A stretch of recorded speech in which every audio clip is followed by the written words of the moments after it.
Hi everyone, this is Robert and welcome to IDG Live.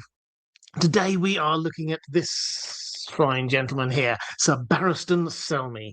This is sort of coming back to an on and off series I'm doing, looking at individuals within the world of A Song of Ice and Fire that their influence seems greater than their presence on the page. Now, this is slightly twisting it for Sir Barristan because towards the end of the story, he does actually obviously become a POV character. But for most of the story, he's this kind of living legend who exists above and beyond the narrative that we've got, who everyone has heard of, everyone says great things about, and he's his off page for a huge amount of time, everyone wondering where he is, everyone thinking if he joins my side, that's a massive coup. So that's why I thought we'd look at him today. And as always, I will frame this around a lot of questions I got from my patrons. I've also got a sort of an introduction there, but I'll tee this up with a question from Yeldenil, who just asked, could I say a bit about Sir Barristan's background and biography before he was made a member of the Kingsguard? What do we know about the Selmy family? Are there any other significant members? Yes, so by way of an introduction, Barristan Selmy was born in the year 236 or 237 AC, meaning that by the time we get to the story that we're talking about, he's in his early 60s. So he's old for the world that we're living in, but not decrepit. He's still a sort of a fine, strong figure of a man. He was never huge and bulking, but he's still muscly, not quite wiry, but very much as good a knight as many that you will ever meet. He's probably below his peak, but we'll talk about his peak a moment ago. But his peak was very, very high. Now, he was born into House Selmy. House Selmy are one of the Marcher Lords. They're in the Stormlands, and they're one of the Marcher families, which means that they have historically been defending the Stormlands and the Seven Kingdoms against attacks from Dawn. So that's the history of his family. He was born the heir, and so he grew up as heir to House Selmy. Now, the first we hear about him, actually, no, you asked, actually, Yilden, you asked about the House Selmy itself. The truth is, although we know that they are a significant house down there, one of the significant March Lord houses, we don't have much by way of a history to them. We get a passing reference to them when we get to the Golden Wedding, which was in, I think it was 49 AC, quite early on. Alyssa Velaryon and Rogar Baratheon. This was a huge event, and we're just told that in Fire and Blood, 3 of the Marcher families were asked to represent that part of the world. The Selmys were one of them, the Dondarrions were another, and the Tarleys were the third. So if you imagine them at sort of a level of the Dondarrions and the Tarleys, that's what we're thinking.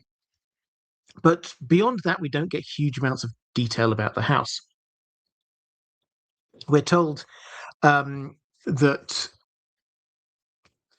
when the War of the Five Kings starts, they take Renly's side to start with.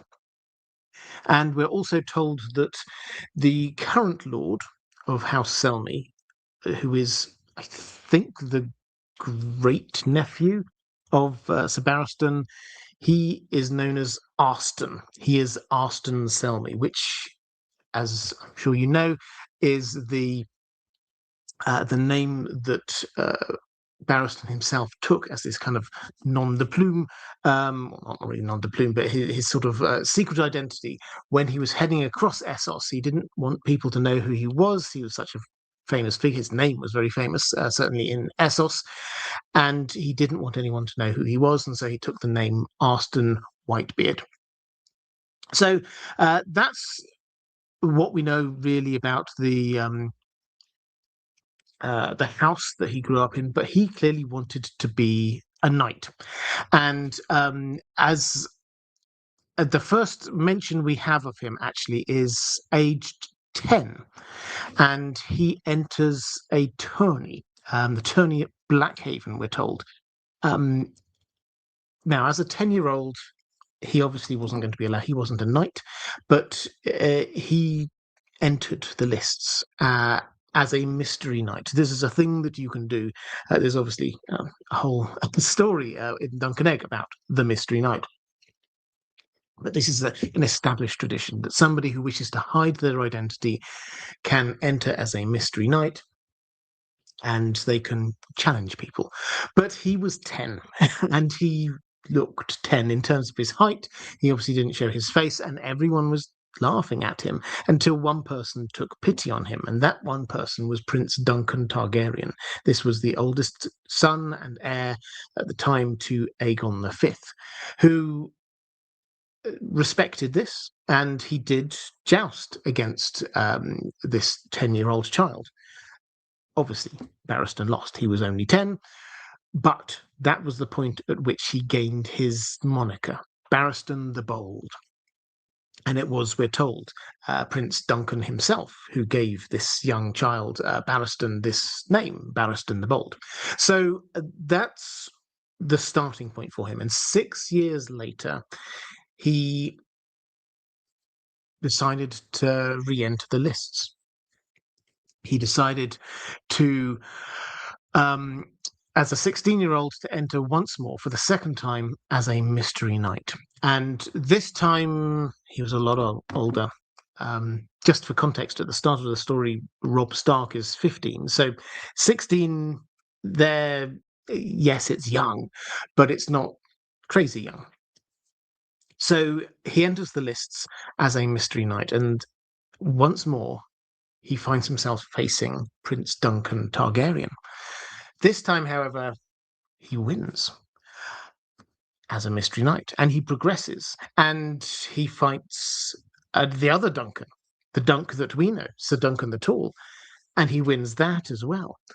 And off the back of this is when he gets knighted by Aegon V himself, Egg. Perhaps this will be mentioned, it'll certainly be mentioned in a future Duncan Egg story. I don't know whether they'll frame a story around it, but this is clearly a significant moment. Very young, 16, just for reference. 15 is ridiculously young to be made a knight. 16 is very young. 18 is like, okay. So at 16, he's notable. People go, this is quite a young knight. So he's there as a knight, and he's becoming known as a tourney knight. Now, all the way through his life, all the way through to just a couple of years before the story, he is a champion tourney knight. In fact, if you go back through every mention we've got in all of George R. R. Martin's writings of every tourney that's ever been and who wins it, he is the winniest knight, if that is the right word. He has won the most tourneys. I counted 6 separate tourneys. So Barristan sometimes kind of thinks back when we're in his POV, and one kind of blends into another. So he's won so many tourneys that he can't even remember them all. For context, the people who've won the next most that we know of, Jaime, for example, won 2 tourneys. So Barristan winning 6, this is significant. So he is very well known as a tourney knight. The most recent one he won, he was aged, I think it was 59. So it's just before the tourney starts.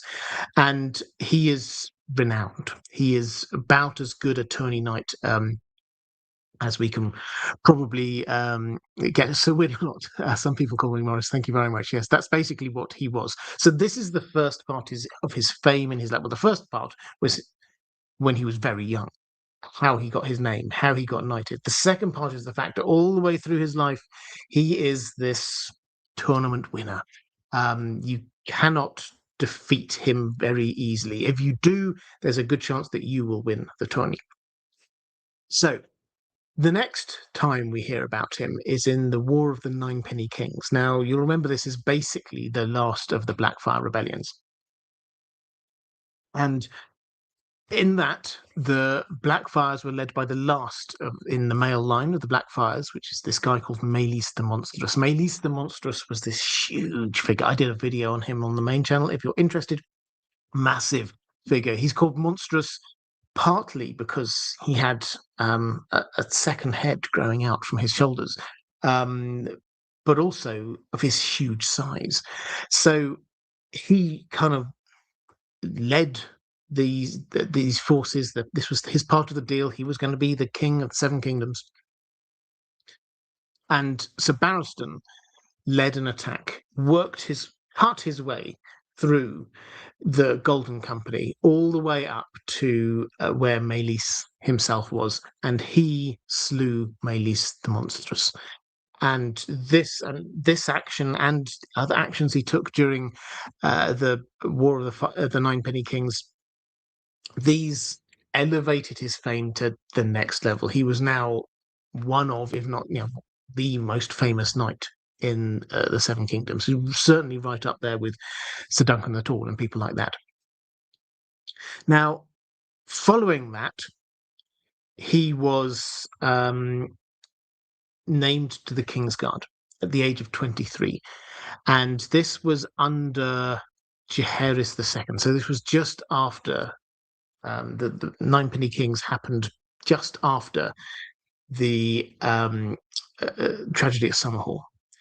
And you've got a new Lord Commander of the King's Guard, who was Gerald Hightower. And Barristan Selmy was knighted into it. It's possible, we do not know, but it's entirely possible that what happened was that Dunk exited the King's Guard. Sir Gerald got promoted from within the King's Guard to become the new Lord Commander, and there was a spare post available, and the first knight to do some particularly sort of honourable and heroic things was Sir Barristan, who then got promoted into the King's Guard. We don't know, but the timing seems about right. In any event, he is now made a member of the King's Guard, and in order to do that, he has to give up all of his claims to House Selmy. So he was betrothed to a woman. He was heir to the seat of House Selmy, and he gives that up to join the King's Guard at a relatively young age of 23. Now, he then served Jaehaerys II for his short rule, and then Aerys II. Now, we remember Aerys II as the Mad King. He didn't start out particularly mad, it has to be said, but that kind of grew over time. And a lot of people pinpoint the moment that things got really bad as the Defiance of Duskendale. I won't go into all of the details of the Defiance of Duskendale, other than to say Duskendale was this port town, nearly a city. It had once been incredibly powerful and rich. It had lost a lot of that power and riches because of King's Landing's growth, and they rebelled. And Aerys went to try and sort this out, and he got captured, and he got held in their prison in this town, underneath the Dun Fort, the castle that they had there. And the town was besieged. Tywin Lannister, Hand of the King, went there and besieged it. But everybody knew that if he actually attacked, even though probably they would have overwhelming numbers, they would almost certainly win, there was a pretty strong chance that the king would be killed.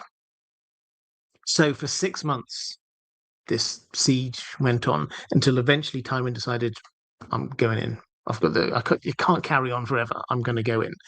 Now, there's a whole load of theories about maybe what was going on there, but Sir Barristan, member of the King's Guard, goes up and says, I'm a member of the King's Guard. My role is to try and save the king's life. Give me a chance to just go in and do it. And Tywin goes, well, okay, you've got 24 hours. We're attacking. If you feel on a bound to go and do that, that's fine. Tywin almost certainly thought this is just a suicide mission. This is one man heading off to try and save the king. But that's exactly what happened. So Barristan, he disguised himself and climbed over the wall. He killed a guard.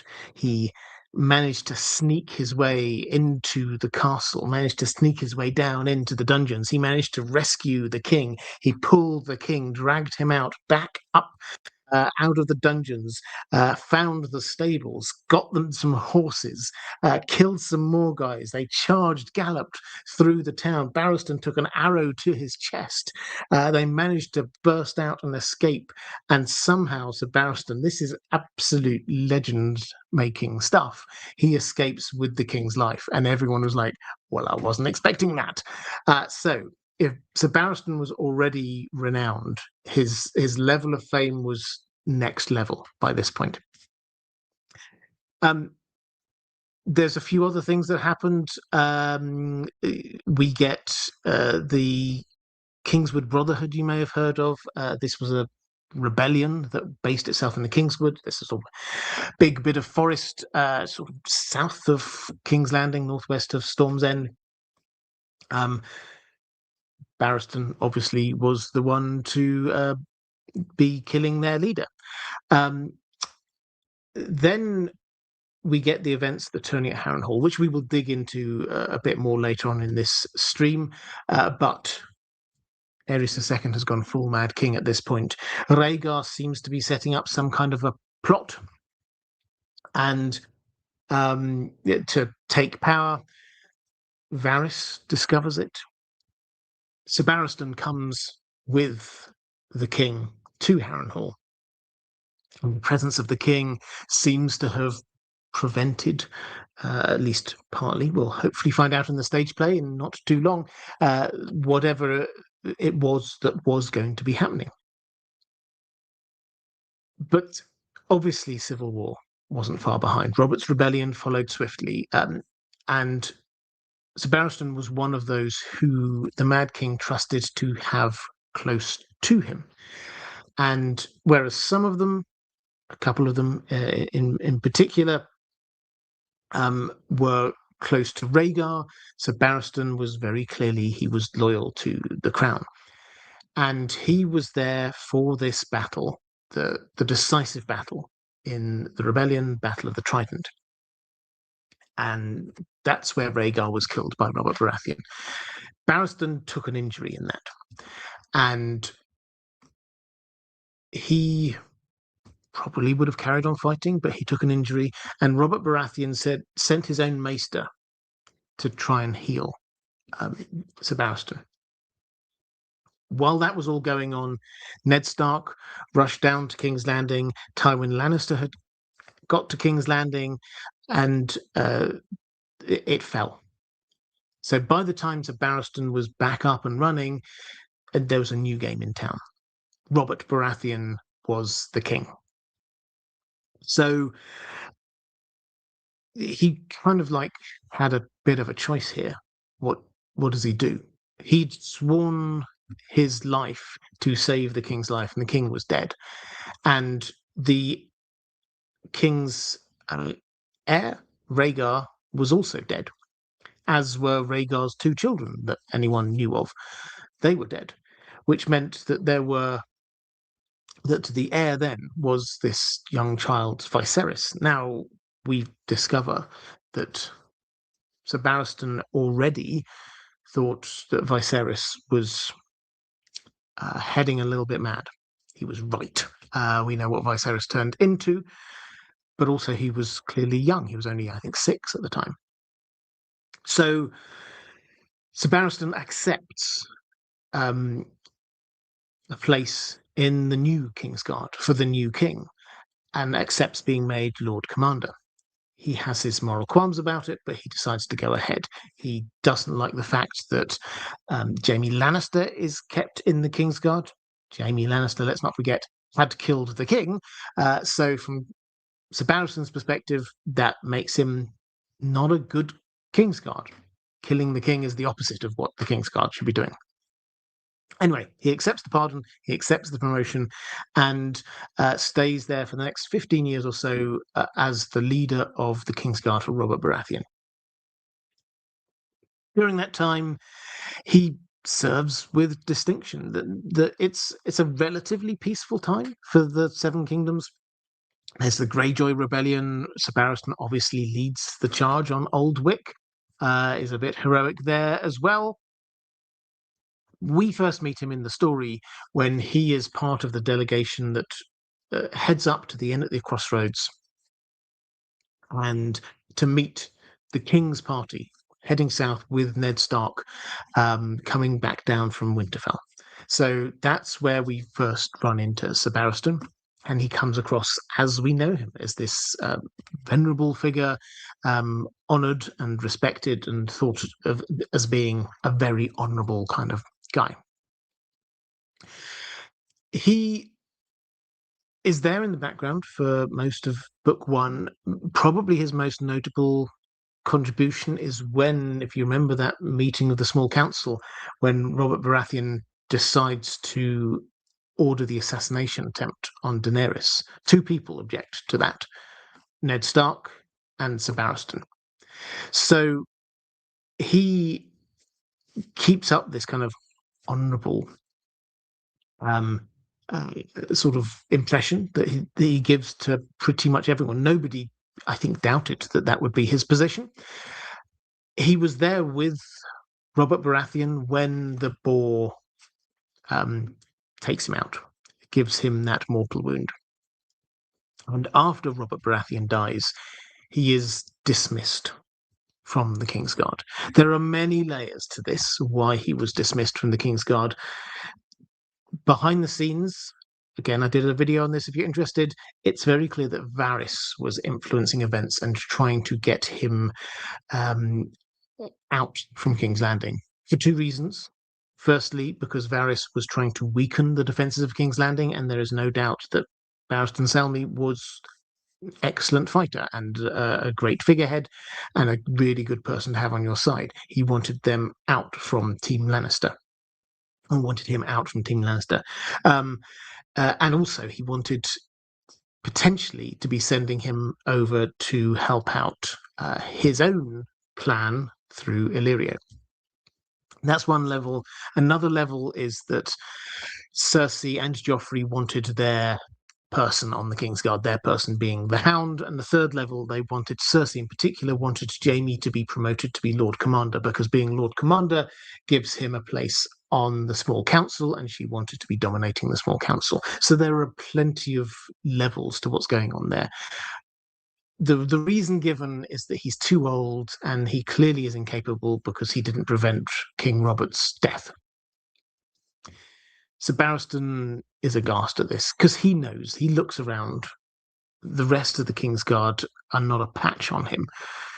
And he, as he's been dismissed, he refuses the offer to basically be given a small tower somewhere that he can sort of live a little life of luxury. He casts down his sword and his casts off his armor and he storms out. And the Lannisters obviously, okay, we probably should stop him, but they don't expect what he's going to do, which is he goes straight to the White Tower, to the White Book, which is where they record all the deeds of all the members of the Kingsguard, and he writes the end of his own entry in the book. He writes that he was dismissed for being too old. This is the kind of guy he is. He wanted to write his own story, but he does it in a purely factual way. He heads out from there, and then three gold cloaks who had been instructed to sort of bring him back get in his way. He's not got a sword or anything, but he still manages to kill two of them. He heads off to stables, grabs a horse, heads out of the city. Everyone then is wondering, what is he going to be doing? Because he disappears. And he does actually quite a sensible thing.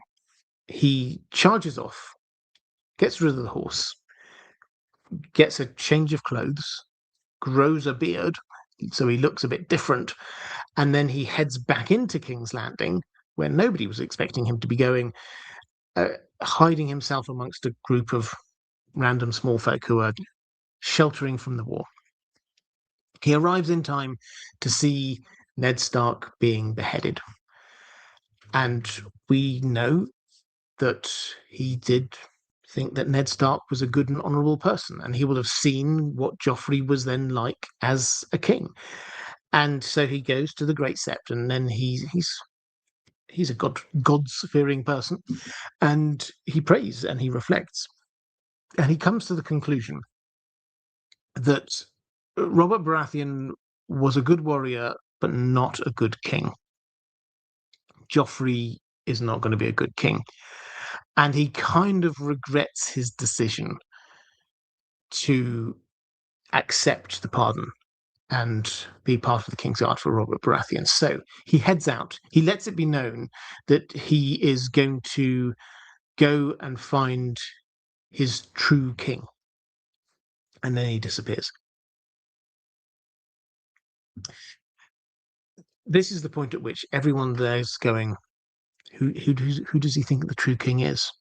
Does he think it's Stannis? Does he Renly thinks, oh, maybe it's me? Then we get, could Robb Stark, who's about to be made king, could he do? Obviously, he's heading off at this point to go and try and find the Targaryens. Now, we should probably pause and just say the sacking of Barristan, Sir Barristan, was a huge strategic error.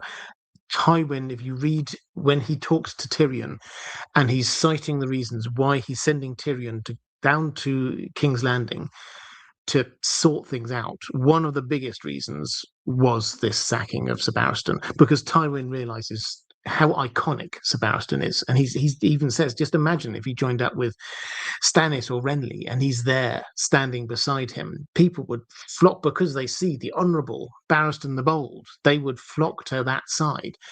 This was a huge strategic error from Cersei.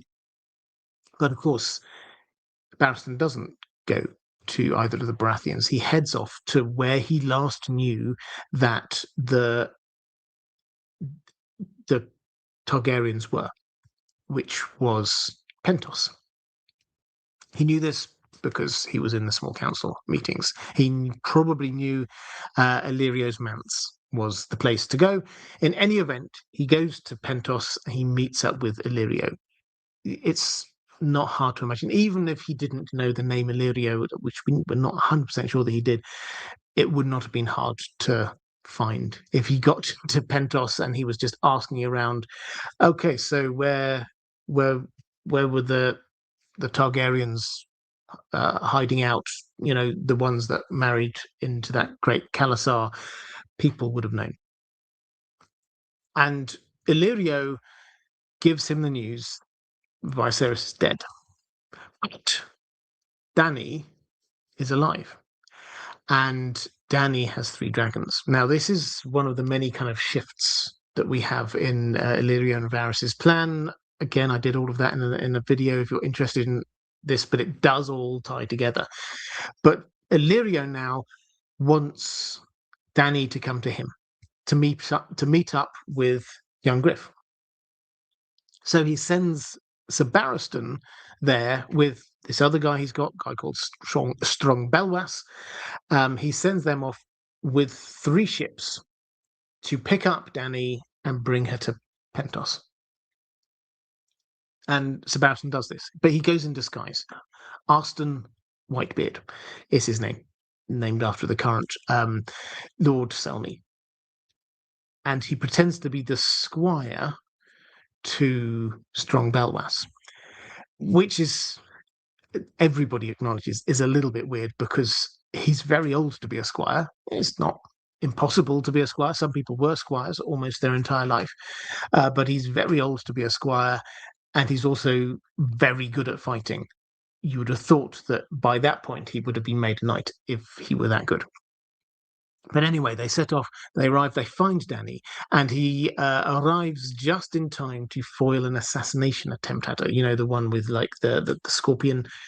So he saves her there and tells her, he doesn't tell her who he actually is, but he says he's from Illyrio, because Dany obviously knows who Illyrio is, and I've got these ships, come with me. She takes the ships and she goes not to Pentos, but to Slaver's Bay. And there she uses the ships, she sells the ships to be raising the money, to be provisioning herself, and to be buying, theoretically, these Unsullied. And Sir Barristan stays. He could have gone back to Illyrio, but he stays and he watches. We discover this is what he's doing. He's watching, he's keeping an eye on her just to see, from his perspective, is she also mad? He's seen the Mad King, he's seen Viserys. He thinks Rhaegar, incidentally. He thinks Rhaegar's a good guy. He wants to know which way Dany is. And he watches her. And he watches her progressing through Slaver's Bay. He watches her freeing the slaves. He watches her turn on the slave masters. He watches her pushing north, conquering city after city. And eventually he decides that she is not mad. And he reveals himself to her. And he also, at that same point, reveals what he knows, which is Ser Jorah was spying on her, feeding information back to Robert Baratheon about her whereabouts. And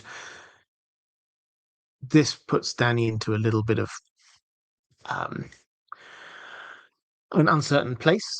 She sends both of them off on a very dangerous mission to be taking Meereen, and she thinks to herself, actually, she kind of hopes that it would make it easier for her if they both die, because she doesn't know what to do with this, because Sir Barristan's thrown this accusation at Ser Jorah.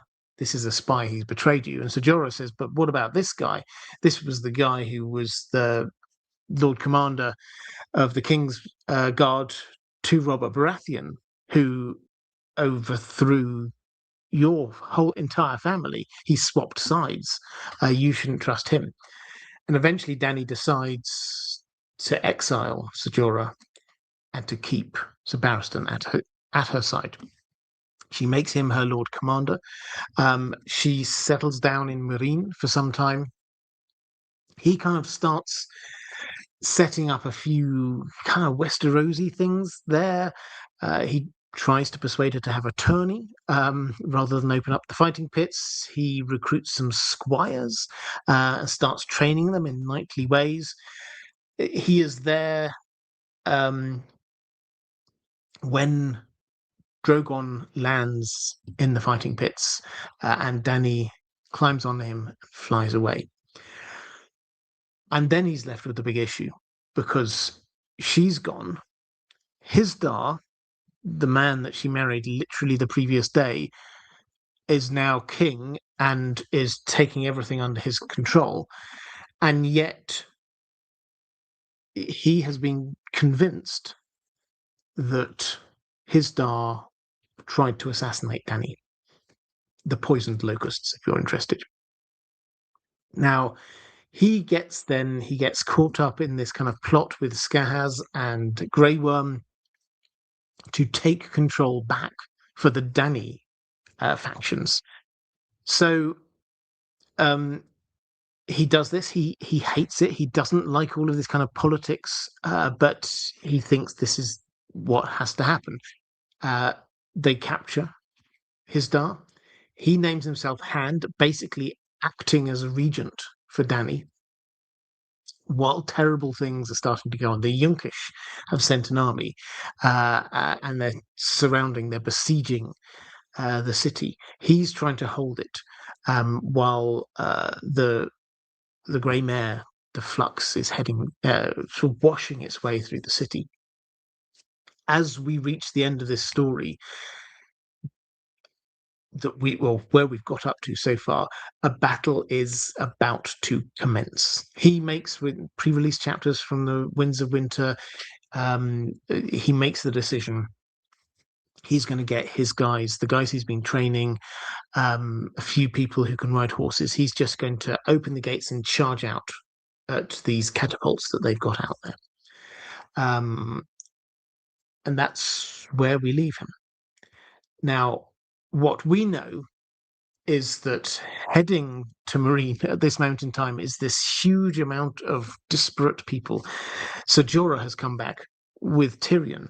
Marwyn the Mage is on his way there. Victarion is just arriving with his fleet. He's got Moqorro, the Red Priest, with him. This huge amount of people are there. At some point, Dany is almost certainly going to be returning back.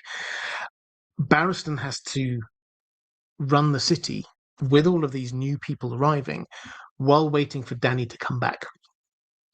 As I say, that's where we kind of leave it. Right. So let's go and have a quick check through the chat. Moderators, hi. I was running a little bit late today. It was great to see you. Thank you for holding the fort while I was getting myself sorted. So quick shout out, Carl Carlsnock, I see you there. Agree Weirwood, I see you there. Andrew K, I see you. Stephanie Frederick, I see you. Thank you all very much. You are amazing. And actually, if you're there in the chat watching this live on YouTube, please could you just show them a little bit of love? They are absolutely amazing. Okay, let's go to some questions from, well, let's start questions from my patrons, and then I'll pick up a few more in the chat. Ninja Robbo saying, hi, Robert, long time no question. Great to see you. Do you think Barristan was the same caliber of legend as someone like Arthur Dane? And if so, do you think he doesn't feel as impressive because he's still alive? Interesting question. George R. R. Martin was asked this once. Now, this is something that we kind of count as semi-canon, because if you ever go to there's a great website called So Spake Martin, where people with way more dedication than me have gone through pretty much every single thing that George R. R. Martin has ever said about the world of A Song of Ice and Fire, and just catalogued it. And some of these things are things he said in interviews, some of them are things he said at conventions, some on message boards. This was a thing which was in a, as far as I can tell, kind of in a DM. But we've got a screenshot of it and it looks legit. And he was actually asked the question, who would win in a fight, Barristan Selmy or Arthur Dane in their best days? And George R. R. Martin gave an answer to this. He said Dane, Arthur Dane, if he was armed with Dawn, the sword. If both men had equivalent weaponry, it might be a toss-up. So that's the kind of order we often think about Arthur Dane as being the greatest swordsman of his generation. Barristan was at the same level, is what George R. R. Martin is saying. The thing which would separate them is the quality of sword that Arthur Dane wielded. So after Arthur Dane died, I think there is no doubt that for that period of time, the 15 plus years we've had since then, Barristan has been indisputably the most famous knight in the Seven Kingdoms. The extent to which his fame, his name was known in some parts of Essos as well. So he is incredibly famous and held in incredibly high renown. The fact that someone as strong-minded as Tywin Lannister thinks that the very name of Barristan Selmy would tip the balance in some people's minds as to which side of a fight they're going to be on, or a war they're going to be on, I think says a huge amount. So yes, he's right up there, I think, with the greatest fighters we've got. Have a quick flick. Let's have a quick flick through the chat.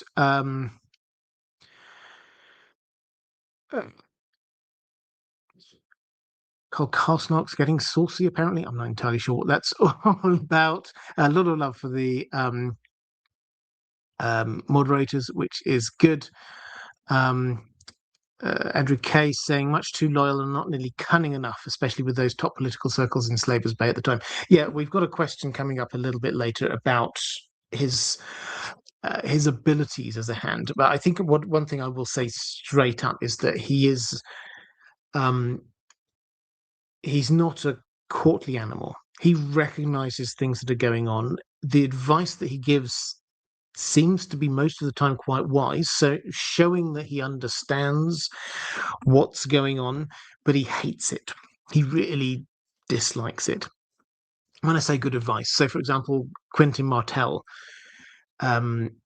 was there. He arrived, and just before Danny's marriage, Danny disappears, and then Sir Barristan sort of says to Quentin, "Is it why are you still here?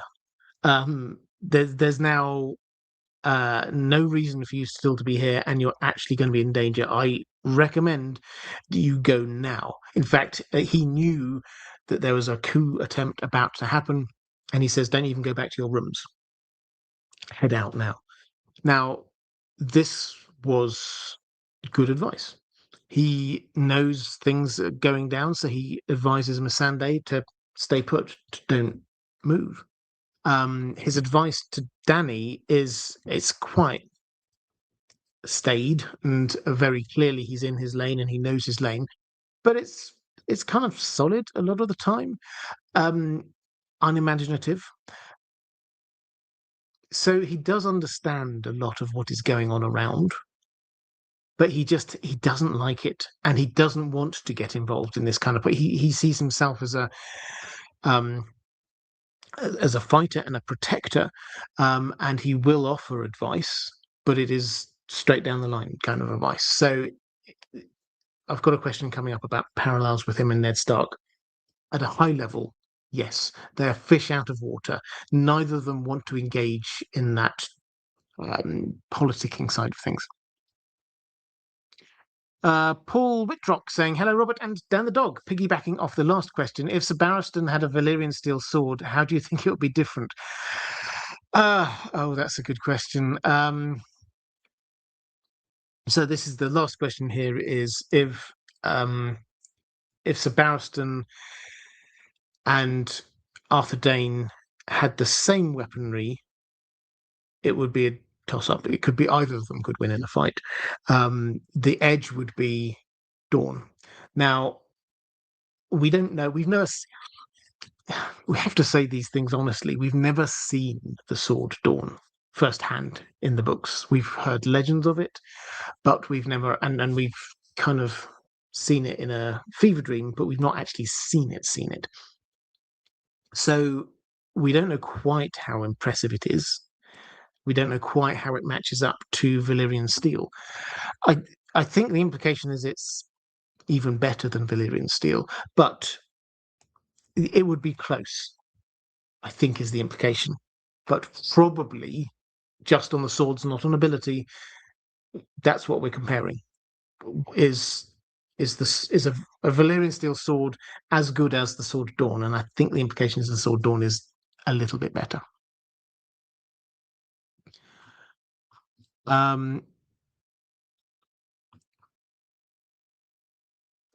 We were saying meteoric Valyrian steel, yeah, basically.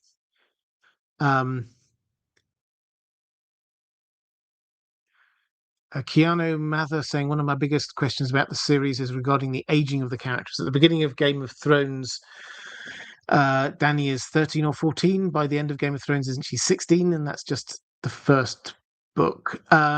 Right. So yeah, this is confusion between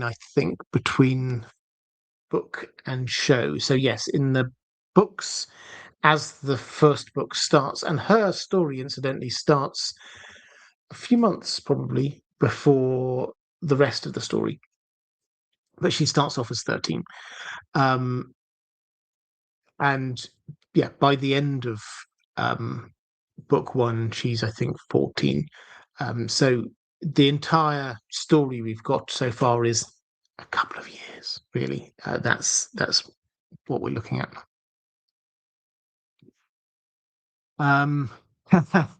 Lorelei saying, "Oh, clearly I've been listening to In Deep Sleep too often. Robert's voice is enough to make me sleepy now." Well, if you this will be appearing on In Deep Sleep. If you don't know In Deep Sleep, I put all of these live streams and some other stuff over onto another channel called In Deep Sleep, where I cut out all the adverts and I put on some hopefully soothing background noises and a hopefully soothing bit of video, and let it run on for 8 hours. So you don't need to worry about it ending and whatever. You can just let it run all night. That's the plan. Some people seem to really enjoy it. So yeah, if you're interested, go and have a look at this. Bone Webster saying Danny starts as 12. She finds out she's pregnant on her 13th birthday. Um, uh, so there we go. Yeah, that's the age we're talking about.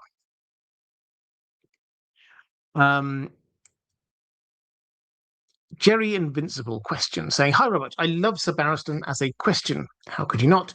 As a character, sorry. How could you not? I think he's one of the best characters in the whole of A Song of Ice and Fire. I actually agree. I think he's one of the characters who bears study a huge amount because he doesn't just operate on one level, and he's also, and I will say this several times here.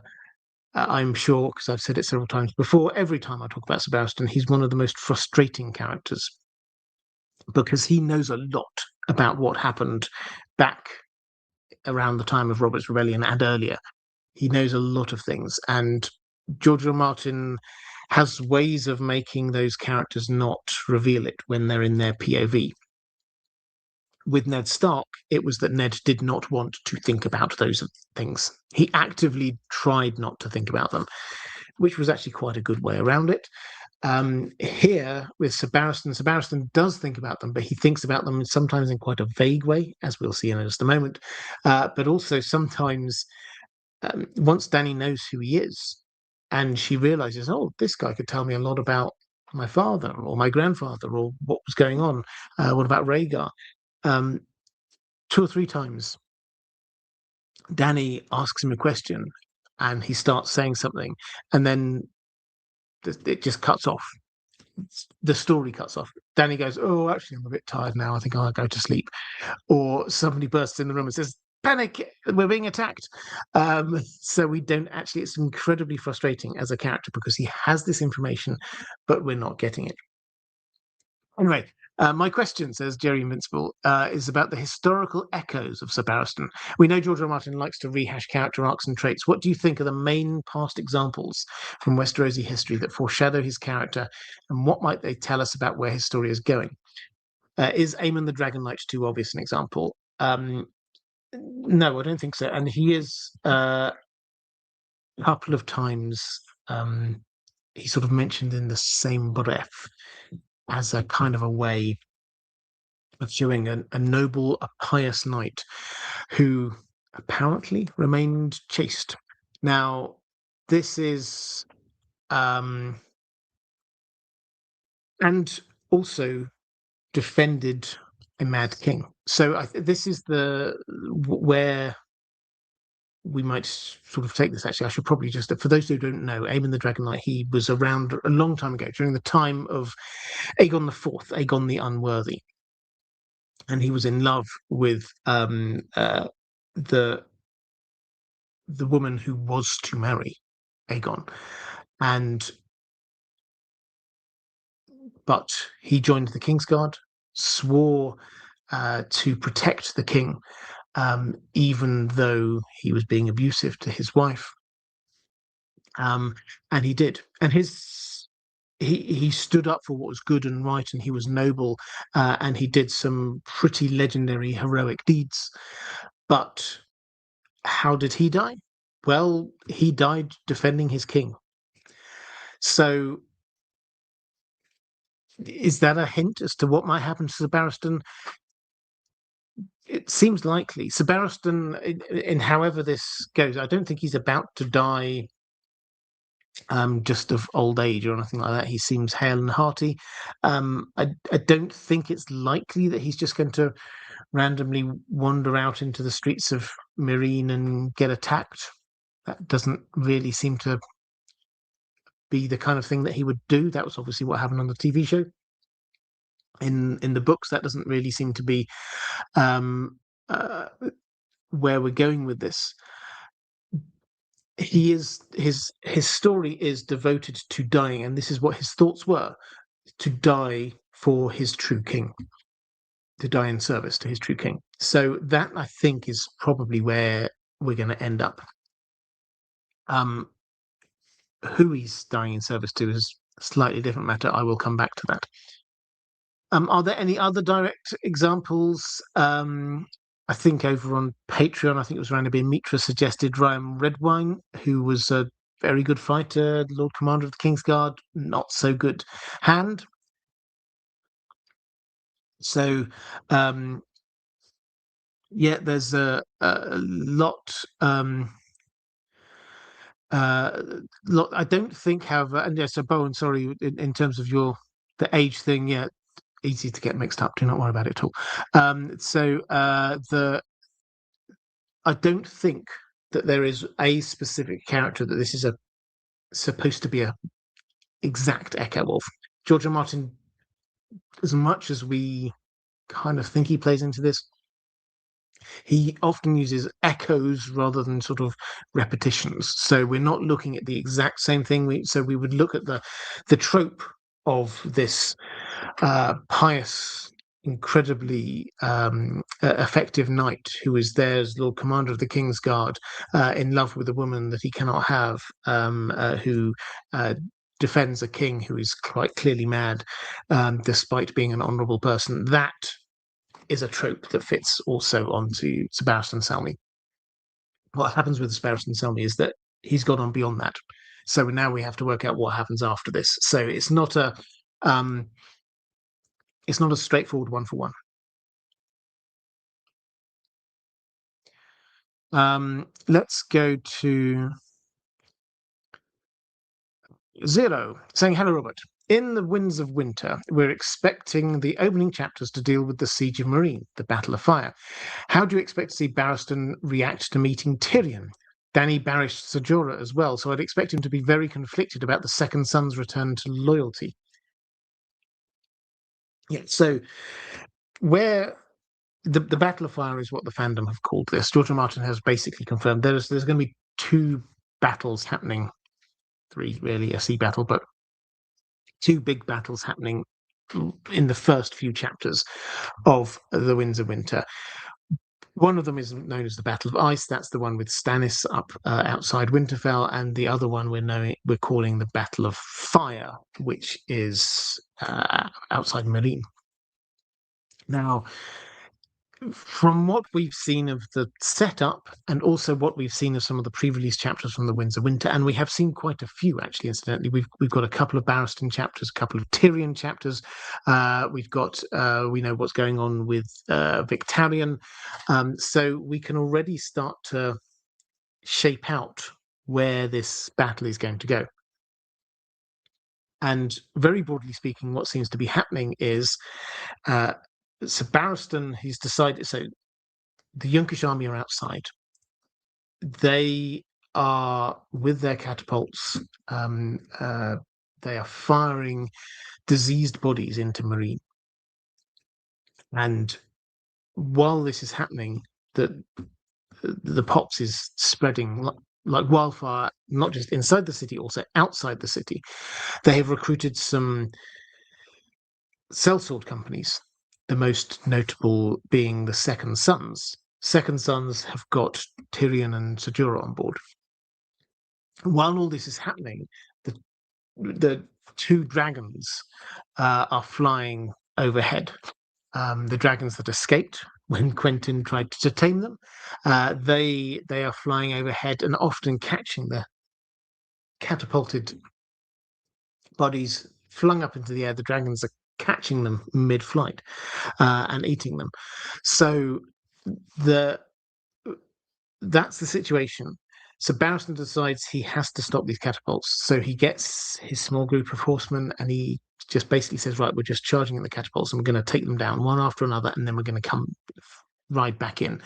He was a bit concerned about the sellsword companies, but he goes, element of surprise. We've got to do this, or eventually we're going to be losing. So they charge out. What is happening in the background to this is Tyrion has bought the Second Sons. He has persuaded them that he's bought his way into the Second Sons, and he's managed to persuade them to switch sides. And while this is happening, we see also the ships from the Greyjoy Navy from Victarion are arriving. Now they obviously are wanting to capture the dragons, but they will come in initially on the side because Victarion thinks that Dany is there. He will want to be coming in on the side of Dany. So this is going to turn into actually quite a one-sided battle. So Barristan, we read in what the previous chapters, as he emerges, he doesn't know why aren't the sellsword companies chasing him. He's expecting them to be there. We know why, because they've changed sides. He realizes that there's ships coming in. He doesn't know where they're coming from, but we know who they are. So that battle is going to be won. And after that, Barristan is going to have an issue. What's he going to do with these? So you asked about Tyrion and Ser Jorah. So news will have reached Meereen about Tyrion killing Tywin, which means that Sir Barristan won't know what to do with Tyrion, because Tyrion is here. He's a member of House Lannister, who obviously they're basically the ruling family now that Dany is going to be facing, and Sir Barristan's not got a great view of Tyrion anyway, but he did kill Tywin Lannister, who was their greatest threat, and he does seem to have managed to persuade the Second Sons to switch sides, which seems to have been quite an important element in that battle.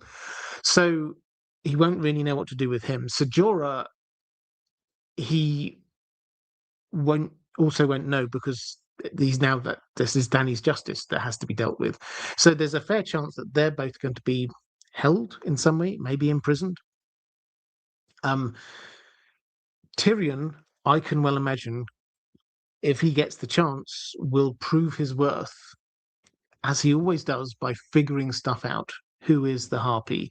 Who did those poisoned locusts? That kind of stuff. I think he will manage to do that, and perhaps gain Sir Barristan's trust. So you have to filter, I think, all of this through this idea that Sir Barristan doesn't want to be making decisions that bind the hands of Daenerys. He sees himself as Hand of the King. He is not there sitting on the throne ruling in her absence. He would much rather not be doing that. So as long as he thinks Dany's going to be coming back, he is not going to be making any final decisions on people. And if he can, if it's at all possible, he will be locking down all of those people. The issue is, will he have enough strength to be, not just him personally, but people around him, to hold the balance of power against the Ironborn, against the Second Sons? Or are we going to we may end up with, is this incredibly complex situation in Meereen, even more complex situation in Meereen, where you get a number of different centers of power, everybody waiting for Dany to return, and then she returns and has to figure it all out. Ariel Winchester saying, hello, Robert. Coming in late. Apologies if this has been asked. I love your Ashara in the neck theory. How do you imagine Barristan's reaction if he finds out she's been happily alive along with being married and with children? Oh.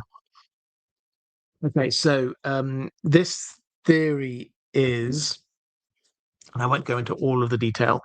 Again, this is one of those things that we may well get a lot more evidence about from the stage play.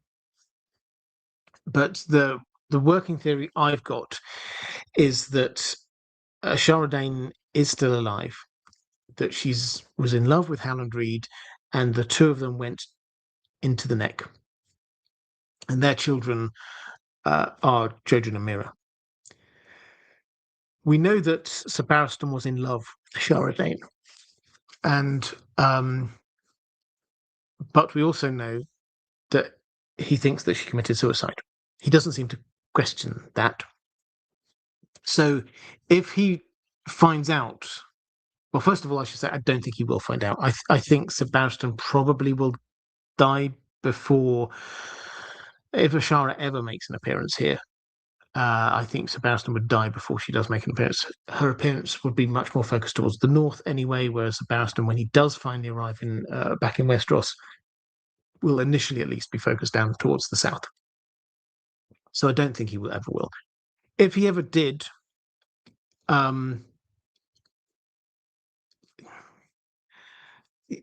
it's quite hard to say. Let me read. There's a very long section that I will read a bit from, which is when he thinks about her, because he thinks about her because Danny looks a bit like her. They've got the same eyes, he thinks, and he thinks back to the tourney at Harrenhal. And he thinks if he'd won the tourney at Harrenhal, who would he have made the Queen of Love and Beauty? And his choice would have been a young maiden not long at court, one of Elia's companions. Although compared to Ashara Dane, the Dornish princess was a kitchen drab. Even after all these years, Sir Barristan could still recall Ashara's smile, the sound of her laughter. He only had to close his eyes to see her, with her long dark hair tumbling about her shoulders and those haunting purple eyes. Daenerys has the same eyes. Sometimes when the queen looked at him, he felt as if he were looking at Ashara's daughter. But Ashara's daughter had been stillborn, and his fair lady had thrown herself from her tower soon after, mad with grief for the child she had lost, and perhaps for the man who had dishonoured her. She died never knowing that Sir Barristan had loved her. How could she? He was a knight of the King's Guard sworn to celibacy. No good could have come from telling her his feelings. So that's what he's thinking about her all this time later. So he's clearly still in love with her, but he thinks she's dead. If he discovered that she's not, I mean, it would probably rip him apart, to be honest, because this is it, like his biggest regret, the thing that he looks back on the most. That he just has to close his eyes. He remembers her laughter, the way her hair looked. You know, this is deep. He feels these things deeply. So yeah, I think it would just rip him apart, to be honest. But the situation would not have changed from his perspective, in that he was still a member of the King's Guard sworn to celibacy, so he couldn't have her. What he may struggle with is the idea, if this working theory is right, that the person he thinks dishonoured Ashara Dane at Harrenhal was in fact Howland Reed. And when we say dishonoured, this is an honourable celibate man. That's probably just means slept with. And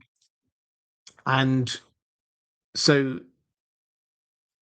if he discovers that she's with him, he might take out his anger on Howland Reed. I wouldn't like that, but that's I think where we're at. So there we go. As I said, I don't think this is a thing which is going to happen on this, but yeah, he's clearly still crazily in love with her after all these years, and I don't think it's a matter of how he'd react to her, but how he'd react to Howland if he were there. Let's go to Bo Riley saying, "Hello, Robert. I'm curious about how much Sir Barristan knows about Rhaegar and Lyanna. The cryptic remark he makes about playing his part at the tourney at Harrenhal, which I interpret as I being Bo Riley here, interpret as deliberately losing a tilt to Rhaegar, suggests to me that he was in on Rhaegar's schemes. Might he have enough information to put R plus L equals J together?" Okay, so let's read. The bit that I read was actually sort of an extract from the middle of a longer bit. So I'll read the bit before it and the bit after it, because the bit in the middle is when he's like waxing lyrical about how beautiful Ashara Dane was. But the bit at the beginning and the bit at the end is more related to Harrenhal and Rhaegar and things like that. He thinks this. The context here is he's annoyed with all of the politicking happening in Meereen. The Red Keep had its secrets too. Even Rhaegar, the Prince of Dragonstone, had never trusted him as he had trusted Arthur Dane. Harrenhal was proof of that. The year of the false spring. The memory was still bitter. Old Lord Went had announced the tourney shortly after a visit from his brother, Sir Oswell Went of the Kingsguard. With Varys whispering in his ear, King Aerys became convinced that his son was conspiring to depose him, that Went's tourney was but a ploy to give Rhaegar a pretext for meeting with as many great lords as could be brought together. Aerys had not set foot outside the Red Keep since Duskendale, yet suddenly he announced that he would accompany Prince Rhaegar to Harrenhal, and everything had gone awry from there. If I had been a better knight, if I had unhorsed the prince in that last tilt, as I unhorsed so many others, it would have been for me to choose the Queen of Love and Beauty. Then he starts thinking about Rhaegar would had chosen Lyanna Stark of Winterfell, but then he thinks about who he would have chosen, who obviously we know, Ashara. Then he says, no good could have come of him telling Ashara about his feelings. No good came from silence either. If I had unhorsed Rhaegar and crowned Ashara Queen of Love and Beauty, might she have looked to me instead of Stark? He would never know. But of all his failures, none haunted Barristan Selmy so much as that. So the first thing to say is that this is written in a deliberately vague way by George R. R. Martin. We're not supposed to be able to interpret exactly 100% for sure what is going on here. To say that Rhaegar had never trusted him as he had trusted Arthur Dane, Harrenhal was proof of that. We have to kind of try and read between the lines as to what that means. What does it mean about Ashara Dane being dishonored? What does it mean about her turning to Stark or looking to me instead of Stark? So those are the kind of the things on which this hinges. My take is that the plain text reading, and this could go in a number of George R. R. Martin he's allowed himself to go in a number of different ways with this. My take is that the plain text reading of this is Barristan Selmy's annoyed by all of these plots going on, that he doesn't know everything that's going on everywhere, and he says it's the same with the Red Keep. Even with Rhaegar he holds up as being kind of a good guy. Even Rhaegar had his plots. He says the Prince of Dragonstone had never trusted him as he'd trusted Arthur Dane. So the implication of the flow of logic is that the Prince of Dragonstone, Rhaegar, had not trusted Sir Barristan with all of the information about this plot in the way that he had trusted Arthur Dane. That's the way that the logic, the flow of that paragraph is. And then he says the proof was Harrenhal. Why? What's going on in Harrenhal? Well, he seems to be discovering what's going on here. He sort of says this as stating the facts. Old Lord went and announced a tourney. Oh, that seems okay. Oswell, just after a visit from his brother, Oswell went, who's also one of Rhaegar's best buddies. Aerys became convinced his son was conspiring to depose him. Again, Sir Barristan's not coming with this kind of thought process of, and he's right, because he doesn't know, because he's not in all of the plotting from Rhaegar's side. So everything had gone awry from there. And then he goes, if I had been a better knight, if I had unhorsed the prince in that last tilt, as I had unhorsed so many others, it would have been for me to choose the Queen of Love and Beauty, because he thinks, Rhaegar had chosen Lyanna Stark, that led to all manner of problems. And he thinks, maybe if I'd been a better knight, I would have unhorsed Prince Rhaegar. Now, again, we have to kind of try and follow the logic of this. Now, if the logic is that he was in on this, if Rhaegar had trusted him in some way, then the idea presumably was that Rhaegar had to win this because he had to look good and he had to give or award the prize to Lyanna Stark. Now, Sir Barristan's saying if he'd been a better knight, you could interpret in one of two ways. Either plain text, if he'd been better at jousting, he would have unhorsed Prince Rhaegar. Or secondly, if he'd been a better person, then, as in a truer knight, then he would have unhorsed him. That second one, the implication is that he decided he could have unhorsed Prince Rhaegar, and he decided not to. Which again, you can take in a few different ways. It's said many times in this, not just here, throughout George R. R. Martin's writings, is that a lot of the time people they deliberately didn't unhorse the heir to the throne or a prince, because why would you? They're your boss. So maybe Sir Barristan's thinking if he should have been a better man, a truer knight, he should have ignored that. And of course he would have beaten Rhaegar and he would have unhorsed him. Either way, I think this means what the first line says, that Rhaegar didn't trust him. So you could interpret it a slightly different way. You could say Rhaegar asked him to, asked him to not unhorse him. He asked him to let him win. But I don't think Barristan's reflection back on that would have been, if I'd been a better knight, I would have unhorsed him. It would have been maybe if I'd gone along with Rhaegar after all.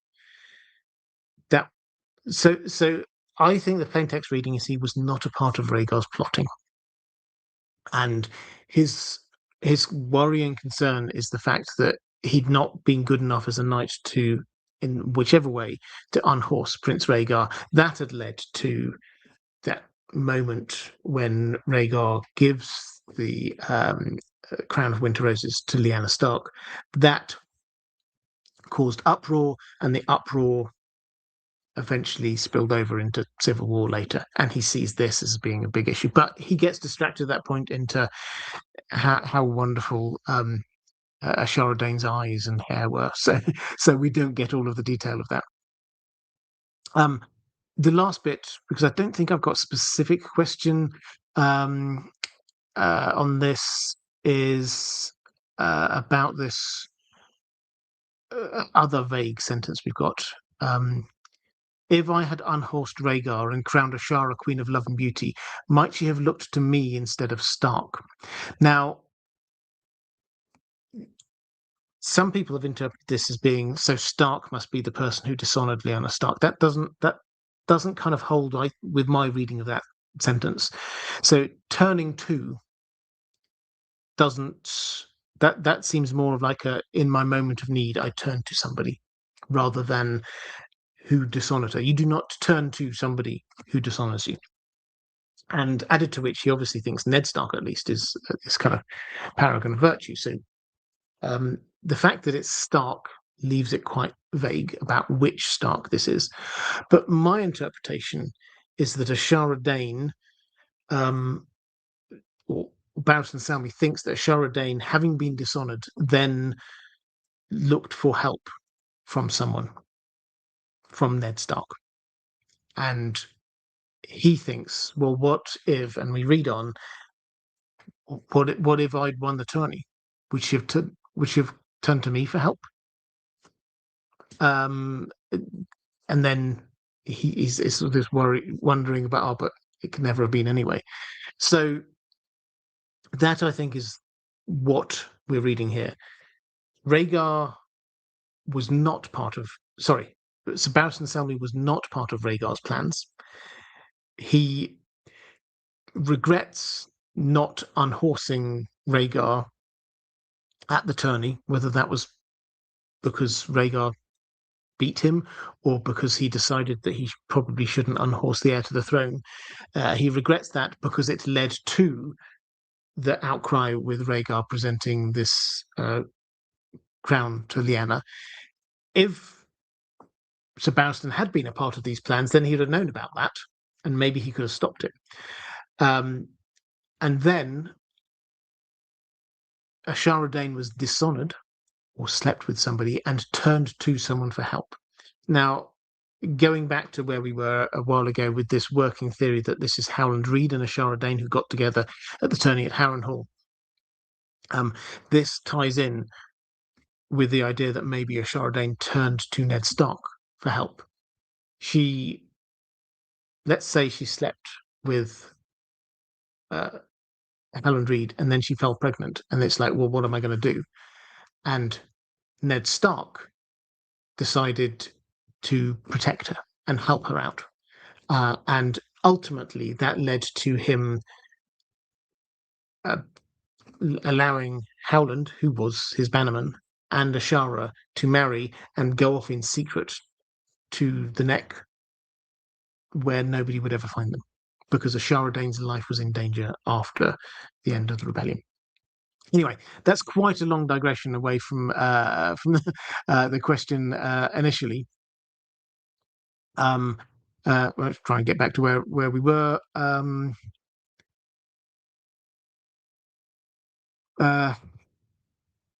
Who was it I was answering for? Yes, so here we go. Bo Riley, yes. So might he have enough information to put R plus L equals J together? Potentially. Because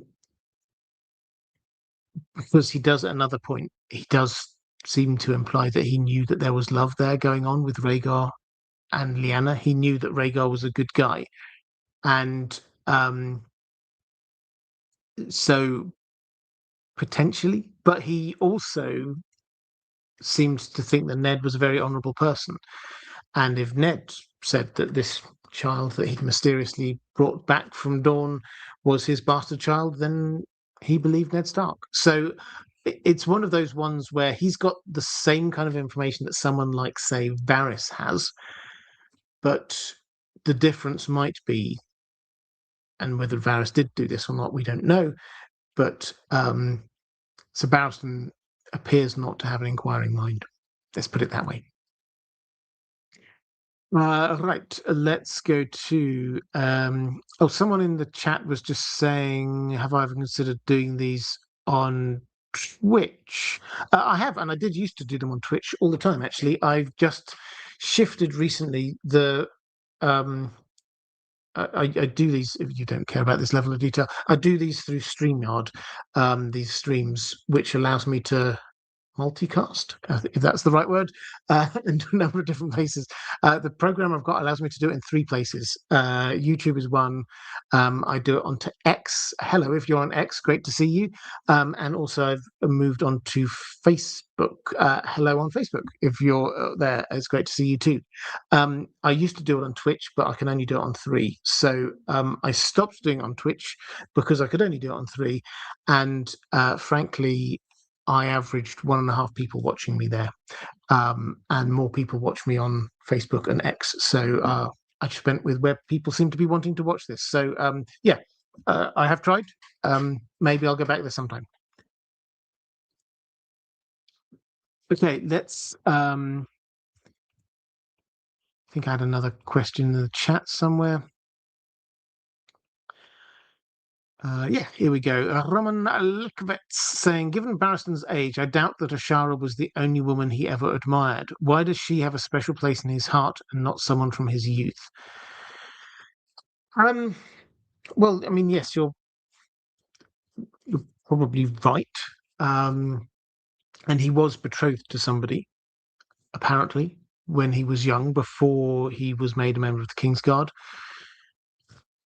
I mean, who knows which way the heart wanders, he says, waxing lyrical.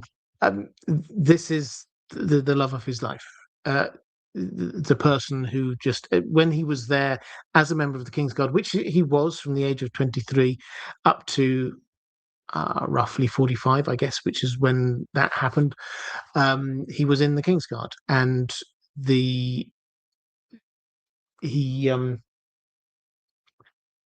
he will have obviously seen a lot of other women, but the chance of socializing with them wasn't there at all. he will have known Ashara. In case you're wondering, it's not just at the tourney. She was a handmaiden to Elia Martell, so he will have seen her around court. So, yeah, I think the answer is that George R. Martin would give is just that's just who he fell in love with. And sure, he probably did love other people before, but not to this extent. Maybe maybe we should call it his midlife crisis. He hits 45 and he falls madly in love with a younger woman that he can't possibly ever have. So yeah, that's where we're at. Okay, let's go to a question from James Perkins. Greetings, Robert, and to you. When King Aerys II was held captive at Duskendale during the Defiance, it was Sir Barristan the Bold who snuck into the city to rescue him. My question is this: who ordered the rescue? It seems like Tywin was unaware of the undertaking at the time. Yeah, so I sort of covered this a little bit earlier, but just to unpack what I said there, Tywin authorized it but did not order it. So Tywin decided after 6 months of this ongoing siege, he decided he had to attack. And Sir Barristan clearly seems to have felt honour bound to attempt this mission to save the king's life. And Tywin seems to, one guesses that Sir Barristan probably did this in open court. And Tywin will, I'm sure, have figured, I mean, this almost certainly won't work. But if I refuse, it will look like I am stopping the last best hope.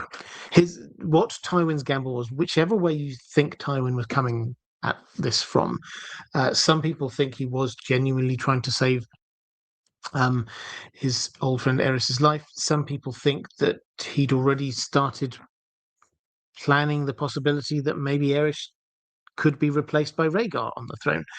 So whichever way you go with that, Tywin will have realised that if he said no to Sir Barristan, then people will and then during the assault that was due to happen within 24 hours, if the king died, people will always point at Tywin and say, "You meant this because you did not allow Barristan to try that last go." So that's I think the calculation that Tywin made, overwhelmingly, his thought will have been the same as everyone else's. It's a suicide mission. It's not going to work. So what? You're going to climb over a wall. You're going to sneak into a castle. You're going to get all the way down to a dungeon. You're going to rescue the highly guarded prisoner they've got there. You're going to drag him in whatever state he's in after 6 months of imprisonment, back up through this castle, onto some horses, race out of the town while people are firing arrows at you. You're going to do all of that? Good luck. So yeah, Tywin allowed it, but it wasn't him saying, "Okay, what we're going to do now as a last chance is to do this." A.D. Ross, greetings, Sir Robert. I hope you're well. I think there are a lot of interesting parallels between Barristan and Ned when Barristan assumes the role of Hand in Daenerys' absence in Meereen. Do you think Barristan is doing a significantly better job of navigating the politics of an unfamiliar and hostile court as a straightforward and honourable man than Ned did? A key difference which occurs to me is something that the late great Stephen Atwell wrote about extensively in his excellent blog Race for the Iron Throne. Do check it out. I think it's probably still online, concerning Ned's position in King's Landing, namely Ned's failure to understand the powers he had as Hand and how to leverage pinch points of power. For example, Ned fails to bolster his own position in King's Landing, and when he faces Cersei, following Robert's death, all he has to protect himself is a piece of paper. Barristan seems to better understand the need to maintain a strong personal position in a hostile court, and for this reason, it always seemed to me that Barristan was destined to be more successful. Do you agree? Or am I perhaps overstating Barristan's success? And might he meet an unfortunate end more akin to the TV show? Well, we'll come on to his end in just one second. in terms of, is he doing a good job? I I think he's doing a better job than sometimes we as a community give him credit for, because he found himself in an incredibly tough situation where the woman who was effectively his protector had gone. The Her husband had now basically taken control, and you see it, day by day. We read the Barristan chapter, and basically day by day, Hisdar is there making decisions to wipe away the last vestiges of Dany's power. And so Barristan is just allowed to stay there, almost as this kind of like a confection of like, oh, look, Sir Barristan's still here. We're not getting rid of everything. We're just waiting for Dany to return. So that's the where Sir Barristan's at, and he manages to appear not an immediate threat while getting involved in a plot which completely overthrew the powers that be. So, and left Sir Barristan in charge. Now, compare that to Ned, who finds himself in a position where his protector, King, has gone. And what does he do? Does he manage to completely overthrow the spouse of the gone king, who is now effectively taking control? No, not at all. In fact, he finds himself captured and put on trial. So they're not the exact same situation, but there are echoes between them. And Sir Barristan was successful, and Ned was unsuccessful in that. And yeah, their characters are not exactly the same. We shouldn't pretend that they're exactly the same, but their kind of very straightforward thinking is. And we overuse honor here. I think Ned, as we've come back to many times, Ned is more he's more about love for his family than he is about personal honor. He allows his personal honor to be sort of kicked about a couple of times in order to try and save his family. Whereas for Barristan, honor seems to be way more important to him. So yeah, they are different characters in similar-ish situations, and they approach it in different ways. And Sir Barristan, in the short term, is a success in the way that Ned definitely isn't a success. All right, let's. Oh, and yes, the second thing: will he die then? I I don't think so. This is my short answer. The sort of uncertainty I have is that the need for him as a character, and particularly as a POV character, will be gone by the time we're roughly halfway through the Winds of Winter. What I mean by that is George R. R. Martin, he introduces characters as POV characters when he needs to show us what's happening in a place because there are no other POV characters there. Classic example, Melisandre. Melisandre was not a POV character. And then suddenly we get to this moment on the wall where Sam, as a POV character, has gone away. Jon's about to be killed. We need to see what's happening at the wall. And suddenly Melisandre gets a POV chapter. Why? Almost certainly because Jon's going to be dead and we need to see what's going on at the wall. And so he's given us another POV character there. Ditto Ario Hota. We need to know what's going on down in Dawn, so we get a new POV character there. What's happening with Barristan is Sir Barristan was not a POV character until Dany left. And then he becomes a POV character because we need to know what's happening in Meereen. Now, very soon, other POV characters are going to descend on Meereen. Tyrion, in particular, is going to be there. Dany will be returning back. And we've got Victarion, of course, arriving, though I don't think Victarion's long for this world either. So his need as a POV character is not going to be there, particularly as Tyrion and Dany are two characters that he gives a lot of POV chapters to. We don't need more different perspectives on what's going on. That doesn't mean that he's going to die as a character, but it means that the need for him as a POV character is going to be hugely lessened. The need for him as a character, just in terms of sort of literary theory, as rather than sort of where George R. R. Martin might want to take him as a character, also is going to start diminishing, because his role there, in pushing this plot forward, is that he's sort of first of all going over to Dany, linking her with the Illyrio plotline, but then also telling her about Sajora, and now he is the person who's keeping Meereen. If he weren't there, then Meereen would fall, and so we wouldn't have this home base for Dany to be coming back to gather together her Unsullied and Tyrion and all the rest of it who are going to be there. So that role is going to diminish once Dany comes back. So could he die? I mean, it felt really anticlimactic on the TV show. I have to say, if you've forgotten, he just sort of like goes out wandering around the streets on his own, and gets killed by the Harpies, and that's it.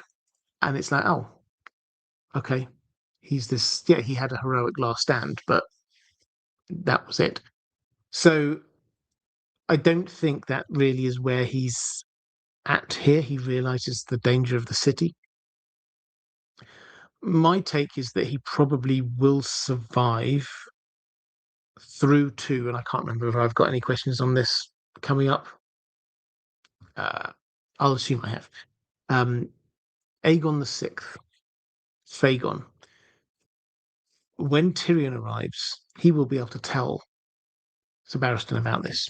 And this is important because from Sir Barristan's perspective, his character arc was that he realized he went down the wrong path by joining the Kingsguard for Robert Baratheon. Then he thinks, I find my true king. And clearly he thinks the true king is the Targaryen heir. If he comes to believe that Fagon, young Griff, is who he claims to be, Aegon the Sixth, then he might think that that is his true heir that he's looking for. Because on the line of succession, what it should have gone, there are rumours that maybe Aerys shifted who his heir was at some point, but from Sir Barristan's perspective, who wasn't in King's Landing at the time, the line of succession was clear. After Aerys should have been Rhaegar, after Rhaegar should have been his son Aegon. And so Aegon is the true heir from Sir Barristan's perspective. So particularly if he then finds out this guy is pretty good. This guy has been trained from birth to care about the small folk. This guy has been trained from birth to be a good and wise ruler. Tyrion can tell him this stuff, and maybe later on he will even be able to meet him. So it would not surprise me if we get to that moment with Sir Barristan. I think that would be something George R. R. Martin would enjoy writing, is taking Barristan's story through to that moment where he's brought all the way back to where he started. Here, he thinks, is the true heir, not Dany, who by this point he might have started having some doubts about. If she does come in and start burning down cities, he might, and we know that she's going to go down a darker path in the next book. George R. R. Martin has told us. So if he starts seeing that and starts getting concerned that maybe she is going down the wrong path, maybe he should turn his attention to the other person. So yeah, I don't think it's likely he's going to die there. I think that it's likely he's going to carry on, but we have to remember that it's possible that George R. R. Martin goes, yeah, we do need. Well, the purpose of him being there is now gone. Let's go to Orion's Orcas saying, "Hi, Robert. I hope you're well. I am, thank you. I have a couple of questions about Sir Barristan. First is in his past. He wonders if he could have prevented Robert's rebellion by winning the tournament and crowning Ashara the Queen of Love and Beauty. He had every intention of doing so, and therefore, did he truly lose to Prince Rhaegar on purpose?" So, I did sort of cover that one a little bit earlier. The I sort of went a bit further on that one than I intended at the time, but I think the answer is that he wishes he had defeated Rhaegar. Now, because he thinks that this might potentially have prevented the slide down into the rebellion, he wishes he had done it, which gives us one of two options. He either decides not to, or he genuinely isn't good enough. And we have to give Rhaegar some credit. He does seem to have been a good jouster. Not at Sir Barristan's level, but he does seem to have been a good jouster. So probably, but not certainly, Sir Barristan decided, he opted for the path that so many do, which is, actually, I'm not going to unhorse the heir to the throne. His thinking is he wasn't part of Rhaegar's plans. How was he to know what Rhaegar was going to do? He could have unhorsed him. He wouldn't have done if he knew that Rhaegar was going to go off and do what he did. That, for me, seems to be the logic. So, yeah, George R. Martin has left this open to interpretation. It could go several different ways, but the plain text reading, I think, is that Sir Barristan didn't know Rhaegar's plans, and therefore he decided to let Rhaegar win, and then he regretted that because other things could have happened.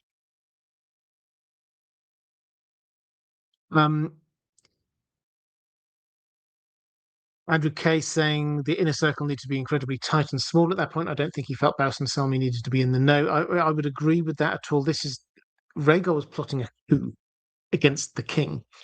And just to sort of look at this from the other perspective, who would he have included? Now, his bestie, Arthur Dane. Oswald Went seems to be involved as well. A couple of people who used to be his squires, but Lonmouth and Milton, and probably Ashara Dane as well. Elia will have had to have been involved, but he couldn't allow it to get much bigger than that. Would he have trusted the noble Sir Barristan? It seems unlikely. If you remember, this is the guy who has stood there beside the Mad King as the Mad King was performing atrocities and done nothing. This is the guy who proactively went out and saved the Mad King at Duskendale. So there's nothing there that indicates that Sir Barristan would have gone, "Oh yeah, Rhaegar, I'm on your side," and everything to have suggested that Sir Barristan would have felt honour bound to report back to the king that there was a coup being attempted. So, yeah, from Rhaegar's perspective, it makes sense that he did not include Sir Barristan, as Sir Barristan himself has said.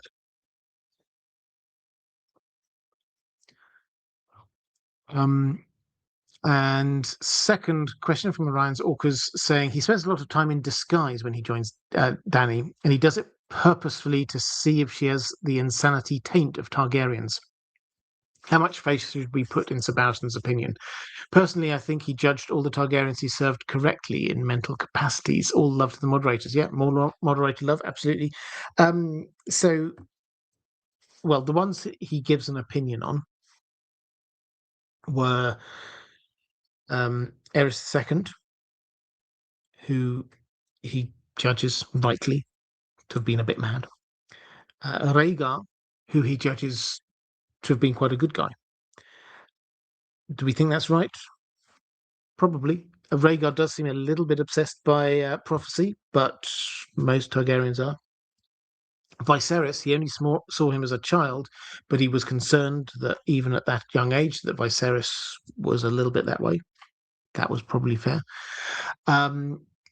So those are the only ones that we've really seen. And then he gets to Dany, and he decides that she isn't that way. She actually takes more after Rhaegar. So